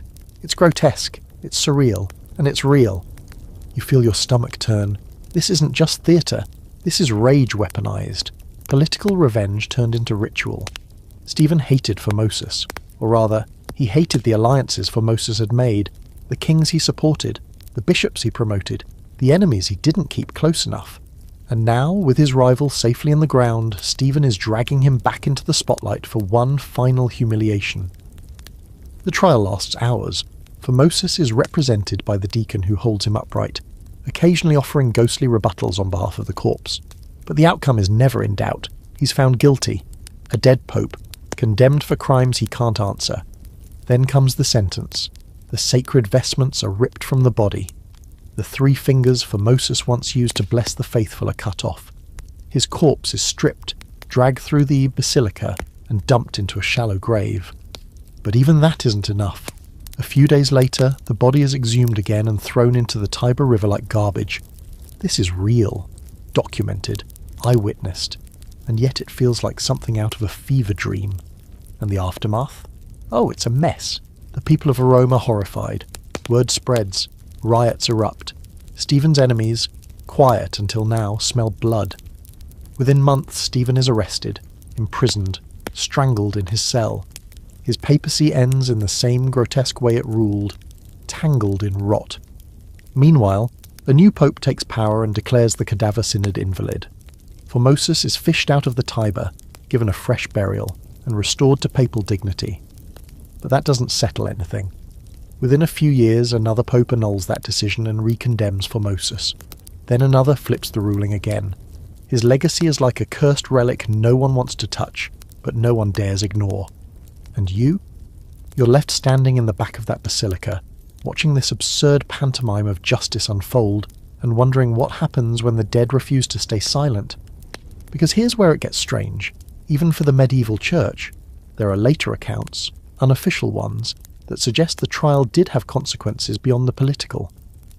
One monk writes that Stephen VI began suffering from visions, distorted faces, rotting hands reaching out of altar walls, Formosus appearing at the foot of his bed each night, eyes wide, lips unmoving. Another account, anonymous, says Stephen's final scream, moments before he was found dead in his cell, was just one word: forgive. Some fringe historians believe the cadaver synod broke something. Not just church law or human decency, but cosmic order. That by putting the dead on trial, the church unwittingly opened a door, one they couldn't close again. There's a legend in Rome, still whispered by older priests, about a locked chamber beneath the Lateran Basilica. A room sealed after Stephen's death. No one goes in, no one talks about it. But they say that some nights, when the wind is wrong, you can hear a rustling from under the floorboards, like papal robes dragging across stone. You leave Rome a few days later, shaken, not just by the absurdity of what you witnessed, but by the realization that justice, real or imagined, doesn't end with death in this world. Not always. And that sometimes when the dead are humiliated, they find a way to return the favour. You're standing outside the Bastille, not as a prisoner, but as a curious onlooker. It's 1703, and the French sky is doing its usual gloomy routine. Grey clouds threatening rain, a wind that smells of stone and cold iron. You've come to see something that's not officially listed in the public records. Or anywhere, really. Not because it isn't important, but because it's too important. Or perhaps too dangerous. You're here for the man no one's allowed to name. They call him the man in the iron mask. And yes, he's real. They say he's been imprisoned here for decades, always in isolation, always masked. Not a cloth mask, not a veil, but a full-on metal faceplate. Iron, or perhaps something darker, smoother. Some claim it was velvet lined to avoid disfigurement. Others say the mask was his face grafted on. The guards aren't talking. Most haven't even seen what's underneath. What you do hear are whispers, that he was arrested under direct orders from King Louis XIV, that no one ever saw his face, not his jailers, not his doctors, not even the priests who came to hear his confession. That he was moved constantly, from prison to prison, Pignerol, Sainte Marguerite, the Bastille, all with the same eerie rule: no speaking his name, no sharing his face, no writing of his past. So, who was he? You lean in close to a man selling roasted chestnuts near the prison gates, and he shrugs. A nobleman, he says, maybe the king's twin, too dangerous to exist. Another man insists he's a military general who discovered secrets he shouldn't have. One woman crosses herself and mutters, "It was never a man at all." The theories spiral fast. One says he was the real father of Louis XIV, hidden away because the truth would have shattered the monarchy. Another claims he was the king's own twin brother, born just minutes apart and locked away to prevent a future civil war. Voltaire, yes, that Voltaire, will later claim he knew people who guarded the man. He'll write that the prisoner wore an iron mask and that he played guitar beautifully, which is a disturbing mental image, honestly. Others say he was an English spy, a disgraced bishop, an alchemist who learned the wrong truth. Some believe he had no name because he'd given it up, that he willingly became anonymous, either out of penance or to protect something larger than himself. The truth? No one knows, not now, not then, and that uncertainty makes him all the more powerful. You manage somehow to slip into the outer ring of the Bastille during a changing of the guard. You see the corridors, tight, damp, echoing with the clink of chains and the occasional muffled cough, and for a moment you think you hear music. Not a guitar exactly, but a soft humming. A tune you don't recognise. A passing guard flinches. "Don't linger," he growls. "He doesn't like listeners."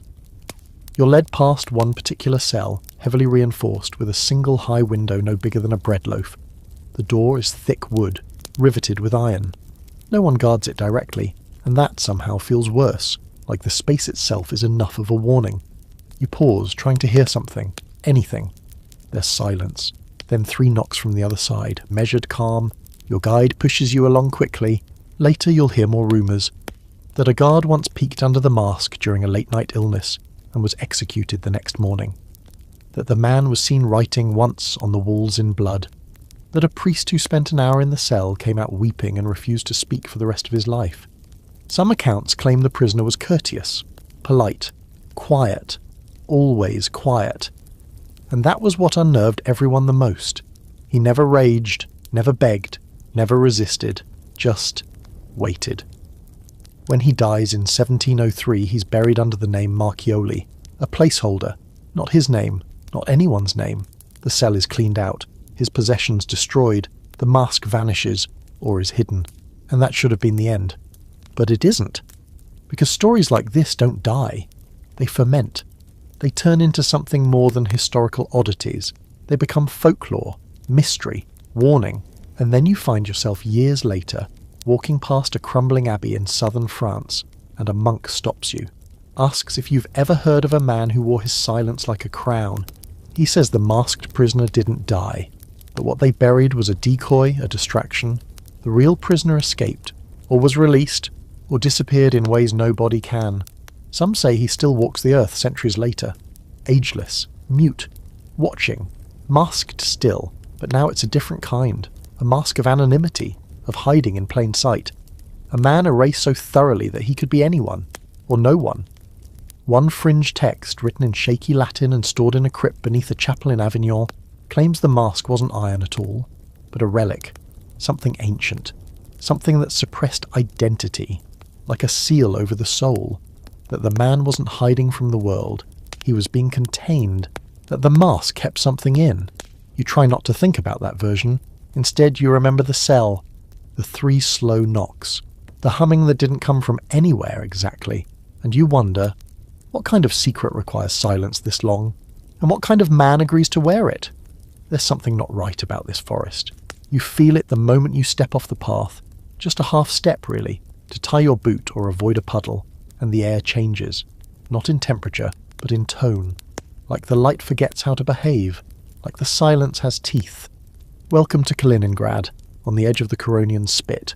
It's technically modern-day Russia now, but what you're looking at has been here for centuries, long before borders and wars gave it a name. The locals just call it the Dancing Forest, a patch of pines unlike any you've seen before, and you've seen your share of forests. These trees don't grow straight, they twist, they curl, they loop in full circles like someone tied them in knots and forgot to untie them. Some spiral upward like wooden corkscrews, others bend so sharply at the base they almost grow back into the ground. It looks deliberate, like someone sculpted the entire forest with a giant's hand. But no one's ever taken credit. The older villagers won't go near it. They say it's cursed, that the land beneath the trees was once sacred to the Prussians, back when pagan gods still took offerings, and sometimes gave cryptic nightmares in return. Others whisper that something fell here centuries ago, something that didn't like gravity. You've been told this forest doesn't behave like others. Animals avoid it. Birds don't nest here. Sometimes the wind goes around it, and at certain times of day, dawn and dusk specifically, you can hear faint music. No melody, just tones. Low, high, low again. Like a child learning to whistle, or a string being plucked by invisible fingers. You stand among the trees staring at a trunk that loops in a perfect circle before shooting straight upward, and you try to make sense of it. It's not natural. Trees don't do this. Even wind-twisted trees or storm-bent ones don't form spirals like these. Some people say it was a freak genetic mutation. Others blame sand movement, shifting dunes forcing the trunks into strange shapes. But there's no evidence of that, really. Not in this density, not with this kind of repetition, because it's all of them. Every tree in the core of the forest bends, dances, or loops, as if they're reacting to something, dodging something. You step a little deeper in, and the air thickens, not heavy, just present, like someone is watching. You try to convince yourself it's the density of the pines, that's all. the way the light filters through, but you can't shake the feeling that you've entered a place that doesn't want you here. Then you spot it. A tree that spirals in on itself twice. A full double loop. Botanically impossible. And at the base of it, half buried in the soil, is something glinting. You brush the earth away and find a coin. No markings. Just smooth, silver-toned, cool despite the warm soil. It looks old. Older than the forest. You pocket it, because of course you do. Back at the edge of the forest, a local man watches you. He nods toward your hand, still brushing dirt off your fingers. "They don't like that," he says, voice flat. You ask who they are. He shrugs. "Whatever taught the trees to dance." That night, you sleep in a nearby lodge. Wooden walls, warm fire, safe, in theory. But your dreams are strange. You're walking through the forest again, only this time, the trees are moving, slowly swaying, not from wind, but with purpose. They make space for you, then close behind you, and there's a sound in the distance, a rhythm, like drumming, but wrong. You wake just before dawn, your legs are sore, your boots are muddy, but you didn't go anywhere, did you? The dancing forest has no official explanation. Scientists come, take measurements, scratch their heads, and go home with nothing but theories. Some say insects damaged the early trunks. Others suspect deliberate manipulation, young saplings bent by human hands for reasons no one can now remember. But none of that explains why it only happens here, why it persists, why the shapes aren't random, but often geometrically precise. Some trees form spirals with exact mathematical ratios, almost Fibonacci-like in nature. One researcher noted that if you map the tree curves on graph paper, they begin to resemble the patterns of ancient Slavic sigils. Coincidence, maybe. Maybe not. There are also the disappearances. Not many. Not enough to make headlines. But a hiker goes missing every few years. Sometimes they come back, sometimes they don't. And when they do, they always say the same thing.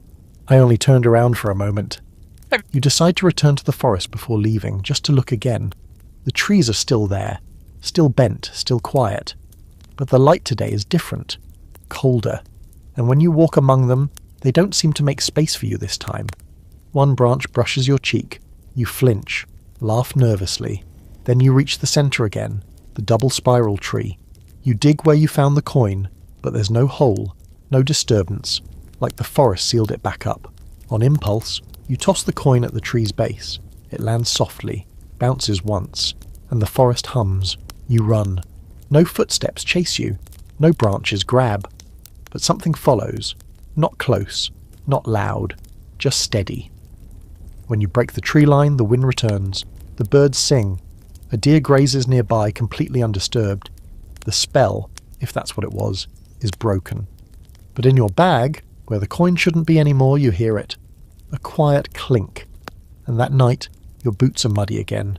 You're on horseback now, the leather reins slick with your sweat. Hooves echoing against ancient stone as you gallop across the craggy landscape of Anatolia. The crusade has dragged on far too long. You've seen cities burn, temples desecrated, rivers choked with the dead. You've marched under both the burning sun and omens so thick in the sky they blocked out the stars. But this isn't war anymore. This is something else. You're chasing a rumour. A knight, one of your own, has been possessed. It started at the monastery of St. Simeon, where you and a few others took shelter after a skirmish with Saracen scouts. The air inside the monastery had felt wrong. The incense burned too sweet, and the monks watched you with the wide, unblinking eyes of people who've seen too much. Still, you were grateful for the shelter. That night, Sir Renaud, brave, pious, deeply uninteresting, wandered into the chapel alone. He came out changed. The next morning his voice was different, slower, sharper, his eyes darker. When he spoke, others stopped to listen without knowing why.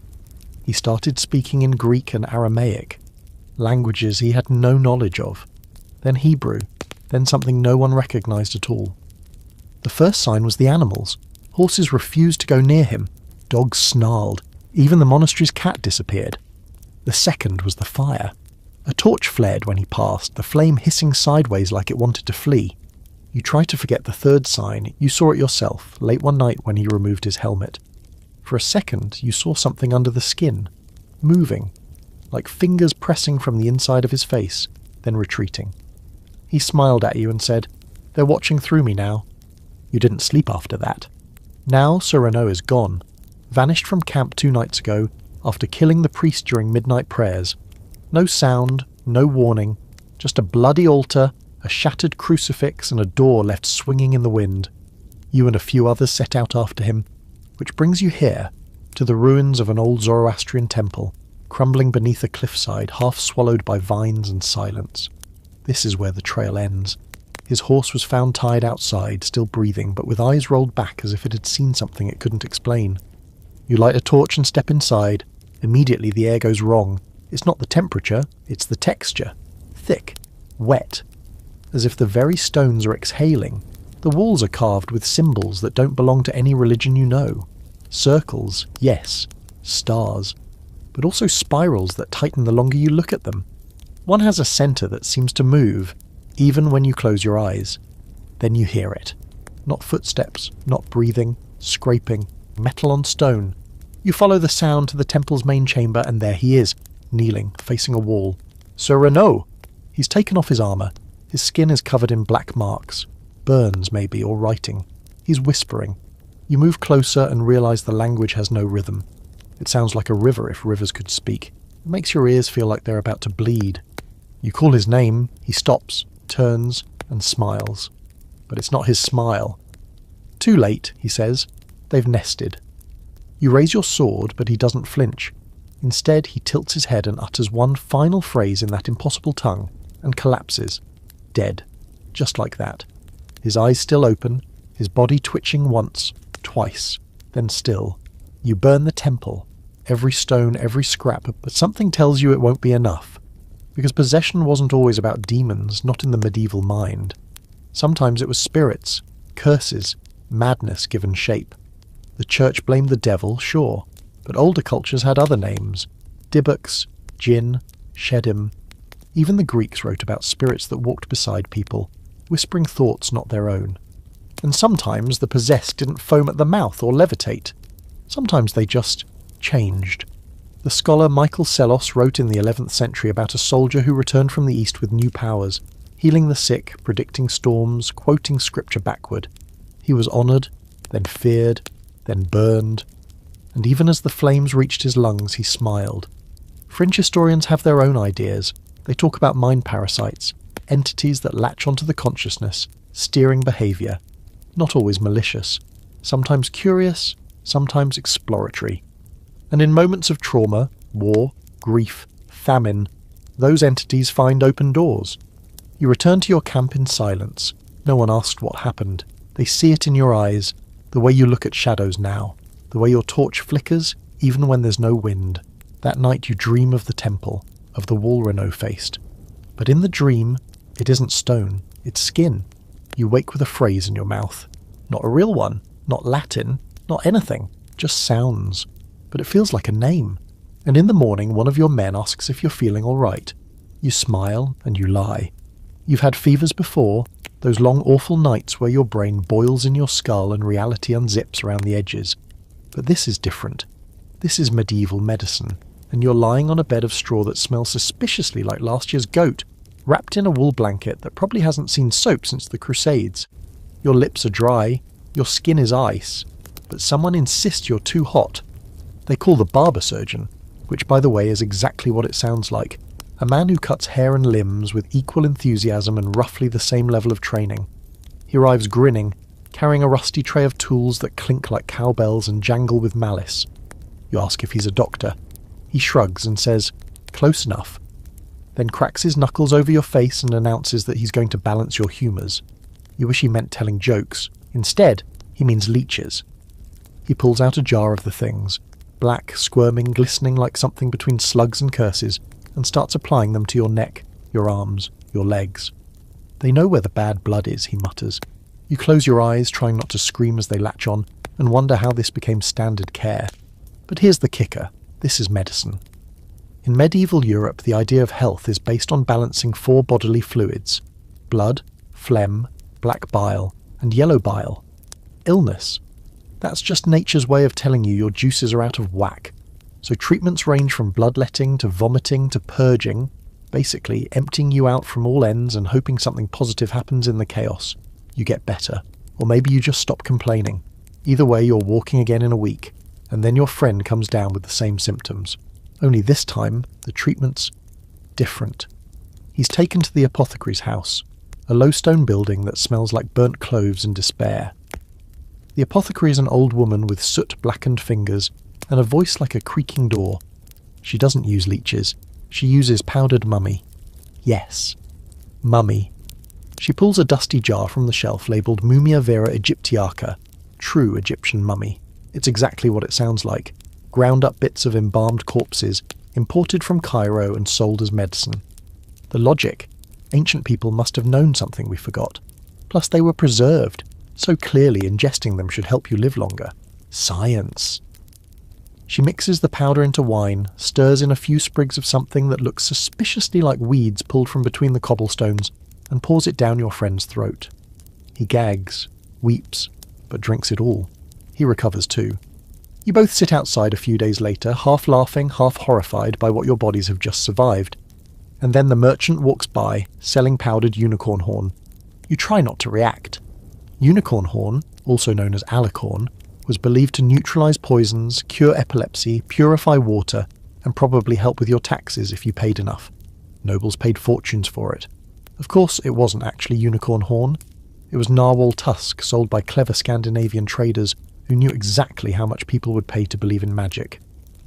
But some were more creative.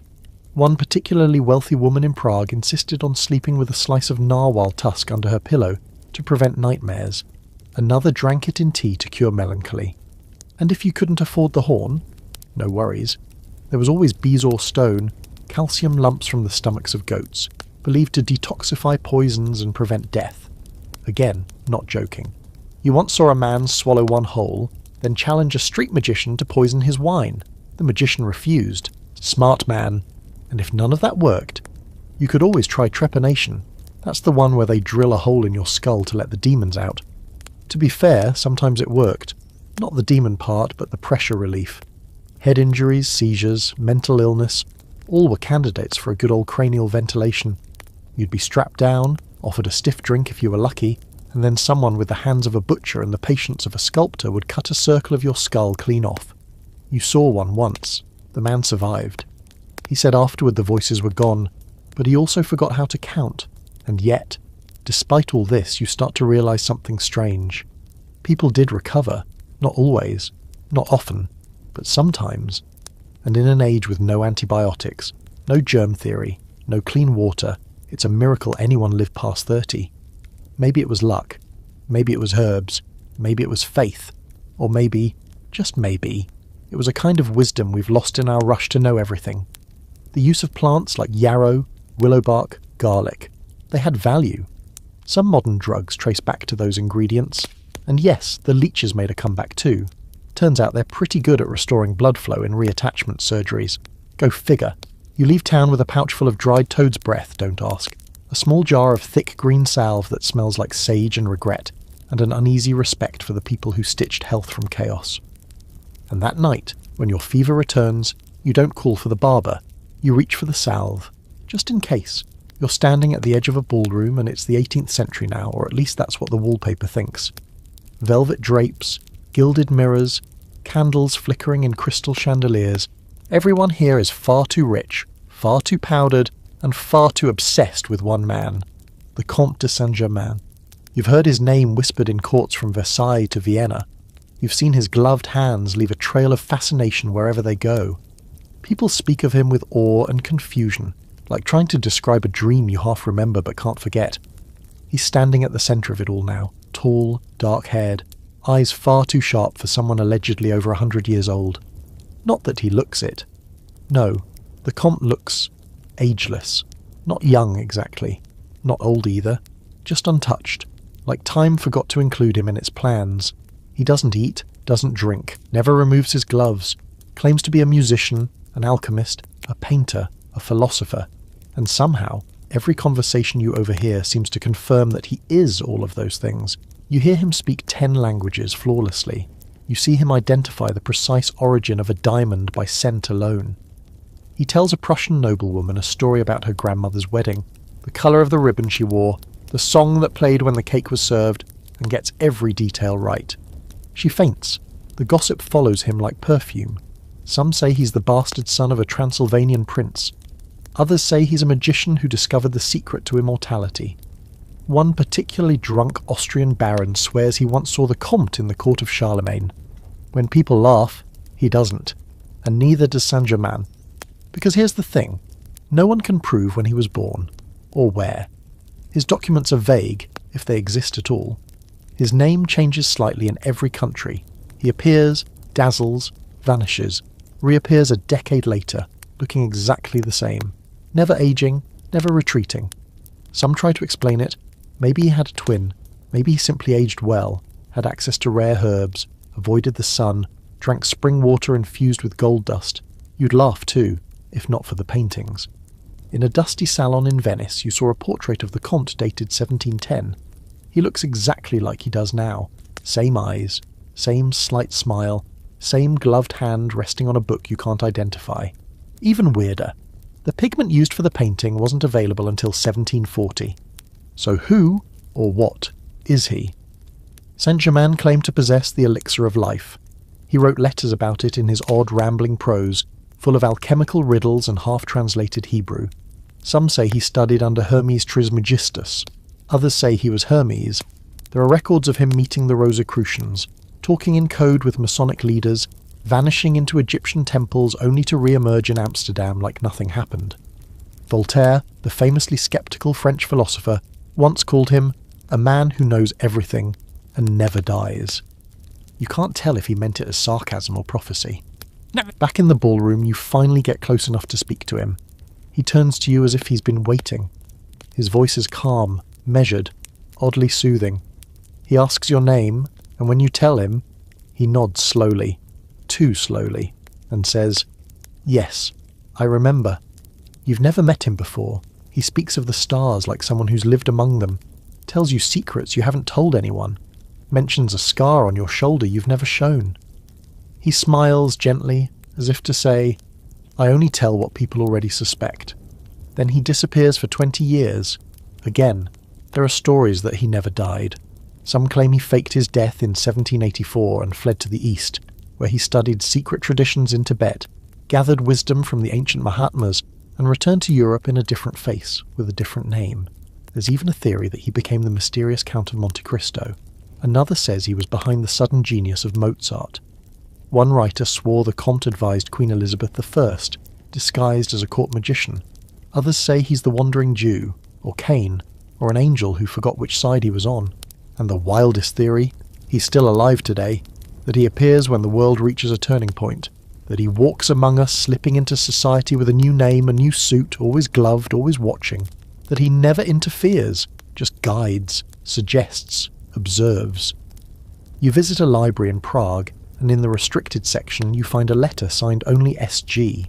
It's dated 1623, but refers to events from 1939.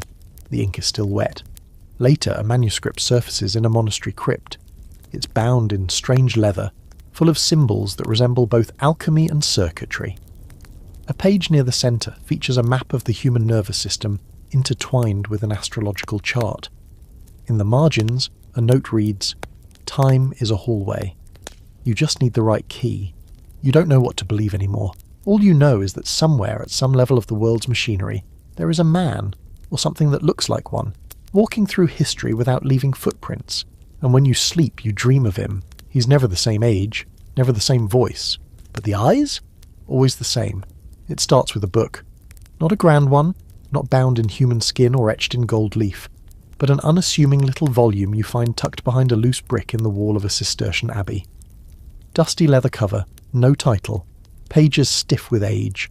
You flip through it expecting psalms or agricultural records, but what you find is art, or something pretending to be art. The pages are filled with drawings, plants mostly, except none of them exist. Roots that spiral upward, flowers blooming from stone, leaves shaped like hands.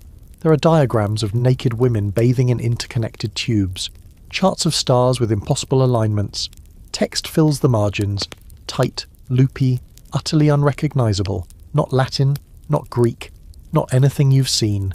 You've found the Voynich manuscript, or rather, an earlier mention of it, the one history doesn't remember.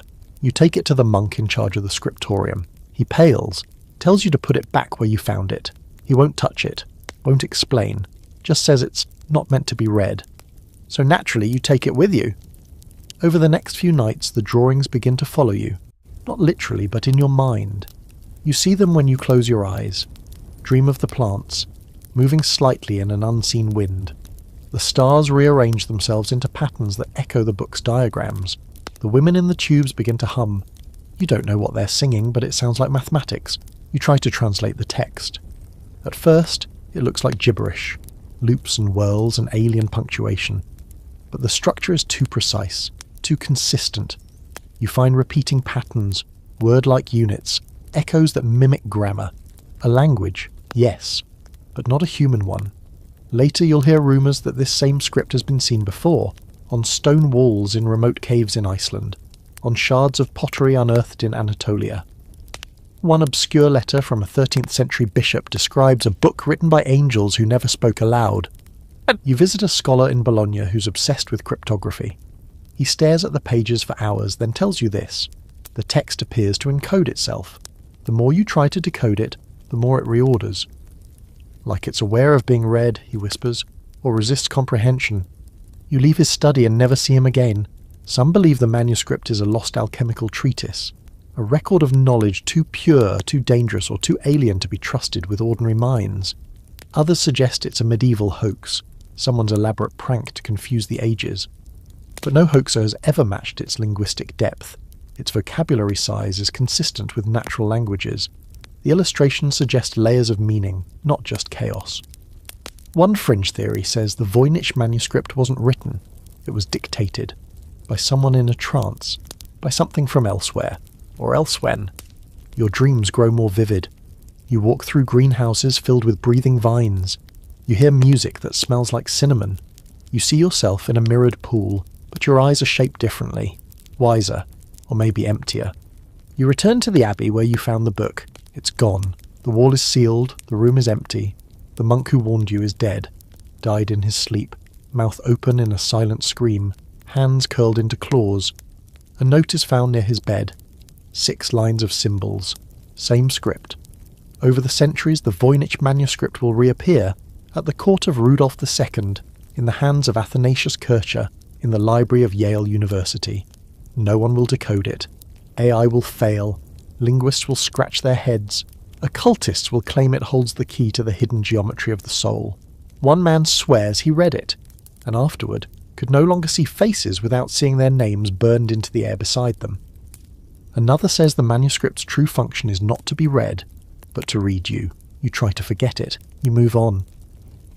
But years later, while wandering through a monastery in Spain, you come across a carving on a pew.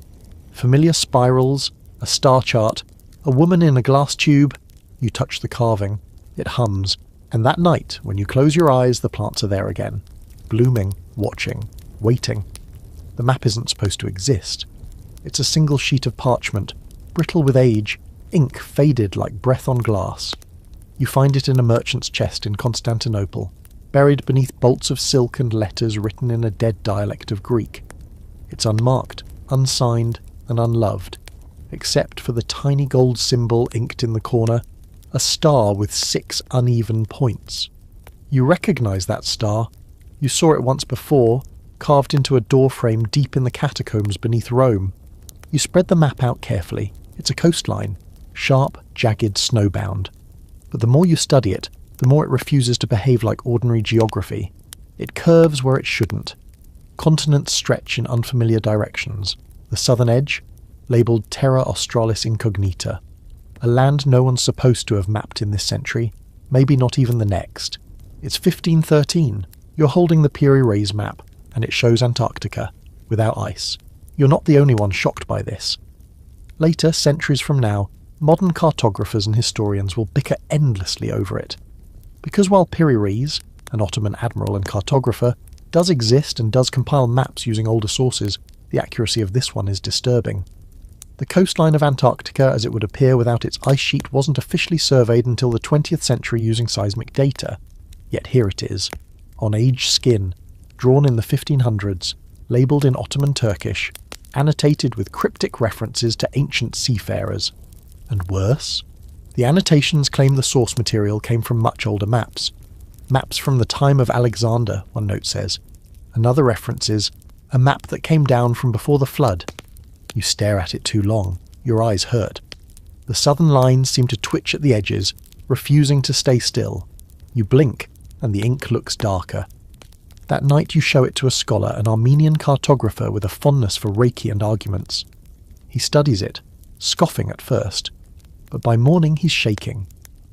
This coastline, it's too correct, he mutters. And here, look, see this latitude marking? It's based on a grid system we didn't even have until the 1700s. This wasn't just copied. This was preserved. From where? No one agrees. Some think the Piri Reis map is the remnant of a lost civilization. Atlantis, maybe, or something older, deeper, swallowed by sea and time. Others believe it's evidence of ancient astronauts, extraterrestrial visitors sharing global knowledge with early humanity. There's even a theory involving time travel, because of course there is. It's that kind of map. But you don't need sci-fi to be unnerved. You just need to realise that this parchment suggests a world that knew more, far earlier than it should have. Another theory gains traction, that there was once a seafaring civilization, long before ours, wiped out in a cataclysm, whose navigational records were preserved by secret orders, passed down in fragments, hidden in libraries now long lost. Echoes of this appear in strange places, like a 10th century Arabic map showing the Americas before Columbus, or a 14th century Chinese scroll describing islands of fire near what we now call New Zealand. In Prague, you meet a Templar-obsessed historian who believes the Piri Reis map was copied from a scroll stored beneath the Temple Mount in Jerusalem. He says it wasn't a map, but a warning, that the lines along the southern pole weren't coastlines. They were pressure points, faults, weaknesses. Look, he says, tapping a series of tiny triangles along the Antarctic edge. They match the quake lines. This isn't geography, it's a seal. He tells you to leave the map alone. You don't. Instead, you carry it with you into Alexandria, where a hidden archive in the catacombs beneath the library ruins promises older answers. You descend into the dark with a lantern, the smell of salt and dust wrapping around you like ancient linen. There's a door, locked. You have the symbol, the star with 6 uneven points. It opens. Inside is a room lined with metal scroll tubes, etched with letters that shimmer and vanish when you try to focus. You open one, then another. Charts, globes, maps not of the Earth as it is, but of the Earth as it was. Continents half-formed, oceans smaller, stars closer. You place the Piri Reis map beside one of these ancient charts. They match, even the flaws, especially the flaws. You sit down, and that's when you hear the voice. Not in your ear, not in the room, but in your head, somewhere between thought and silence. You are not the first. You turn. No one. But the room has changed. The scroll tubes seem newer, the air warmer. You smell smoke. Outside, through a crack in the stone, a red glow pulses. You leave the archive. The city above is gone, you just sea, endless sea. You blink and you're back in Alexandria, map in hand. But it's changed. A new symbol has appeared. Faint, bottom corner, etched in gold. A compass rose, but the needle points south, to a place that shouldn't exist. You fold the map carefully as if it might crack open the sky, because maybe it already has. You've come to the end of the world, or at least that's what the locals call it. The land stretches no further. Beyond this last ridge of stone and frostbitten moss is nothing but sea, fog, and silence. You're standing on a jagged cliff in northern Scotland, late 11th century, staring at the North Sea as the wind howls like something exiled. You're here because of a single phrase whispered by a dying monk in a windswept abbey 2 weeks ago. Look for the green children. You didn't ask questions at the time. He died before you could. But you remembered it. And then, on your way north, you heard it again. From a woman in York, threading wool, who said it like a nursery rhyme. From a blind sailor in Edinburgh who laughed and said they came from beneath. And from a strange, pale-faced boy in the Orkneys Who pointed at the sky when you asked about the green children and simply said, "Not always up." Now you're in Woolpit, a sleepy village nestled in Suffolk that doesn't appear strange at first glance. It's quiet. Too quiet. You ask around, gently. Most people shrug, but one man, older, bent, with the look of someone who's buried more than he's forgotten, nods. He remembers. He was a boy when it happened. 2 children, a brother and sister, found in the 12th century standing near the edge of a deep pit, an old wolf trap the village had long stopped using. They were disoriented, frightened, wearing clothes no one recognised, and their skin, green, not olive, not sickly, green, like moss, like new leaves. They didn't speak the language, wouldn't eat bread or meat, only raw beans at first. And when they finally began to understand the villagers' tongue, they told a story no one could explain. They came from a land of perpetual twilight, no sun, no moon, just a soft glow, a world underground, or maybe under something. They were herding their father's cattle, they said, when they heard a sound, bells, and followed it through a tunnel of light. Then suddenly they were here, in this world. The boy died soon after. Some say from homesickness, others say from the food. But the girl lived, grew, married, lost the green tint over time, but she never changed her story, not once. You visit the site where the children were found.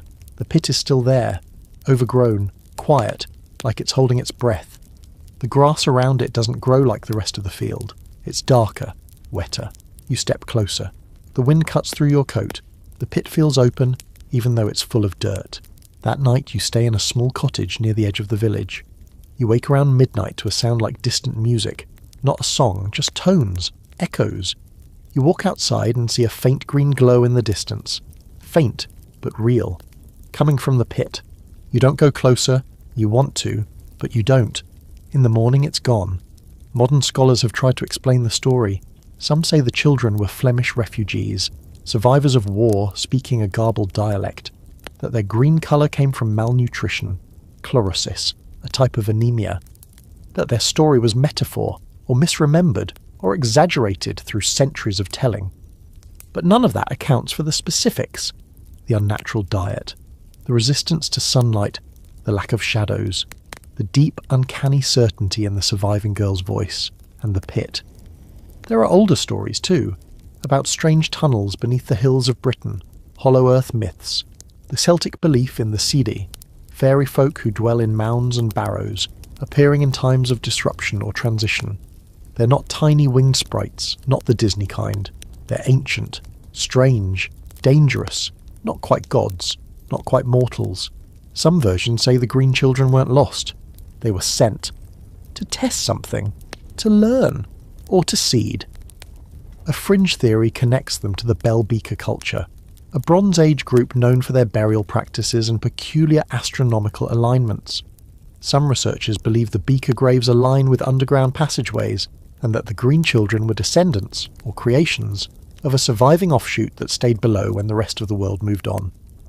Others take it even further, that the green children were not from under the earth, but from a parallel version of Earth, one slightly offset, a mirror world, a place where sunlight never breaks through, and evolution took a slightly different path, that they found a crossing point, a weakness in the boundary, and slipped through.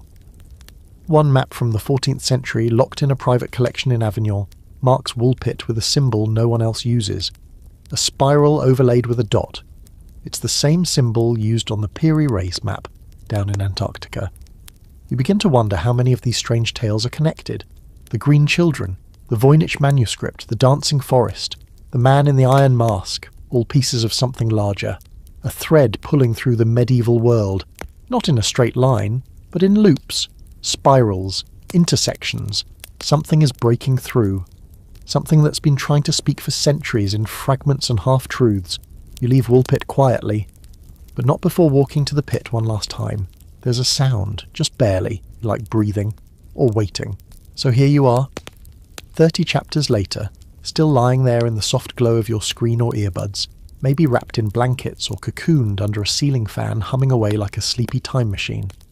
You've wandered through worm-infested manuscripts, cursed forests, forgotten maps, unsolved trials, twitchy stars and green-tinged children who may or may not have crawled out of the earth, or through it, and you made it, barely.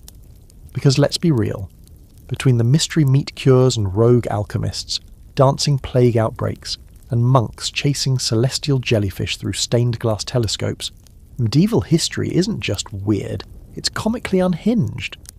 But also, weirdly familiar. Like there's a part of you that recognises it. That secret whisper in the back of your mind going, oh yeah, I've dreamt this before. Because the people back then, they weren't that different from you. They stared into the dark and tried to explain what stared back. They misunderstood comets and blamed demons for soup that went bad. They invented logic, then set it on fire. They tried to trap evil in bottles and buried maps just in case someone clever, or unlucky, found them again. And beneath it all they kept seeing something else, something on the edge of the woods, something under the stairs, something that didn't fit into the clean boxes of faith, or science, or politics. And they didn't look away. They wrote it down. And somehow, through plagues and purges, libraries and lootings, those scraps survived. Now they're yours. So tonight, as you drift off, remember this. The past is full of secrets. The world was strange, is strange, will always be strange. And if you ever find yourself digging in the garden and hear a whisper, or stumble across a spiral carved into stone, maybe just listen. And maybe don't open the bottle. Sweet dreams.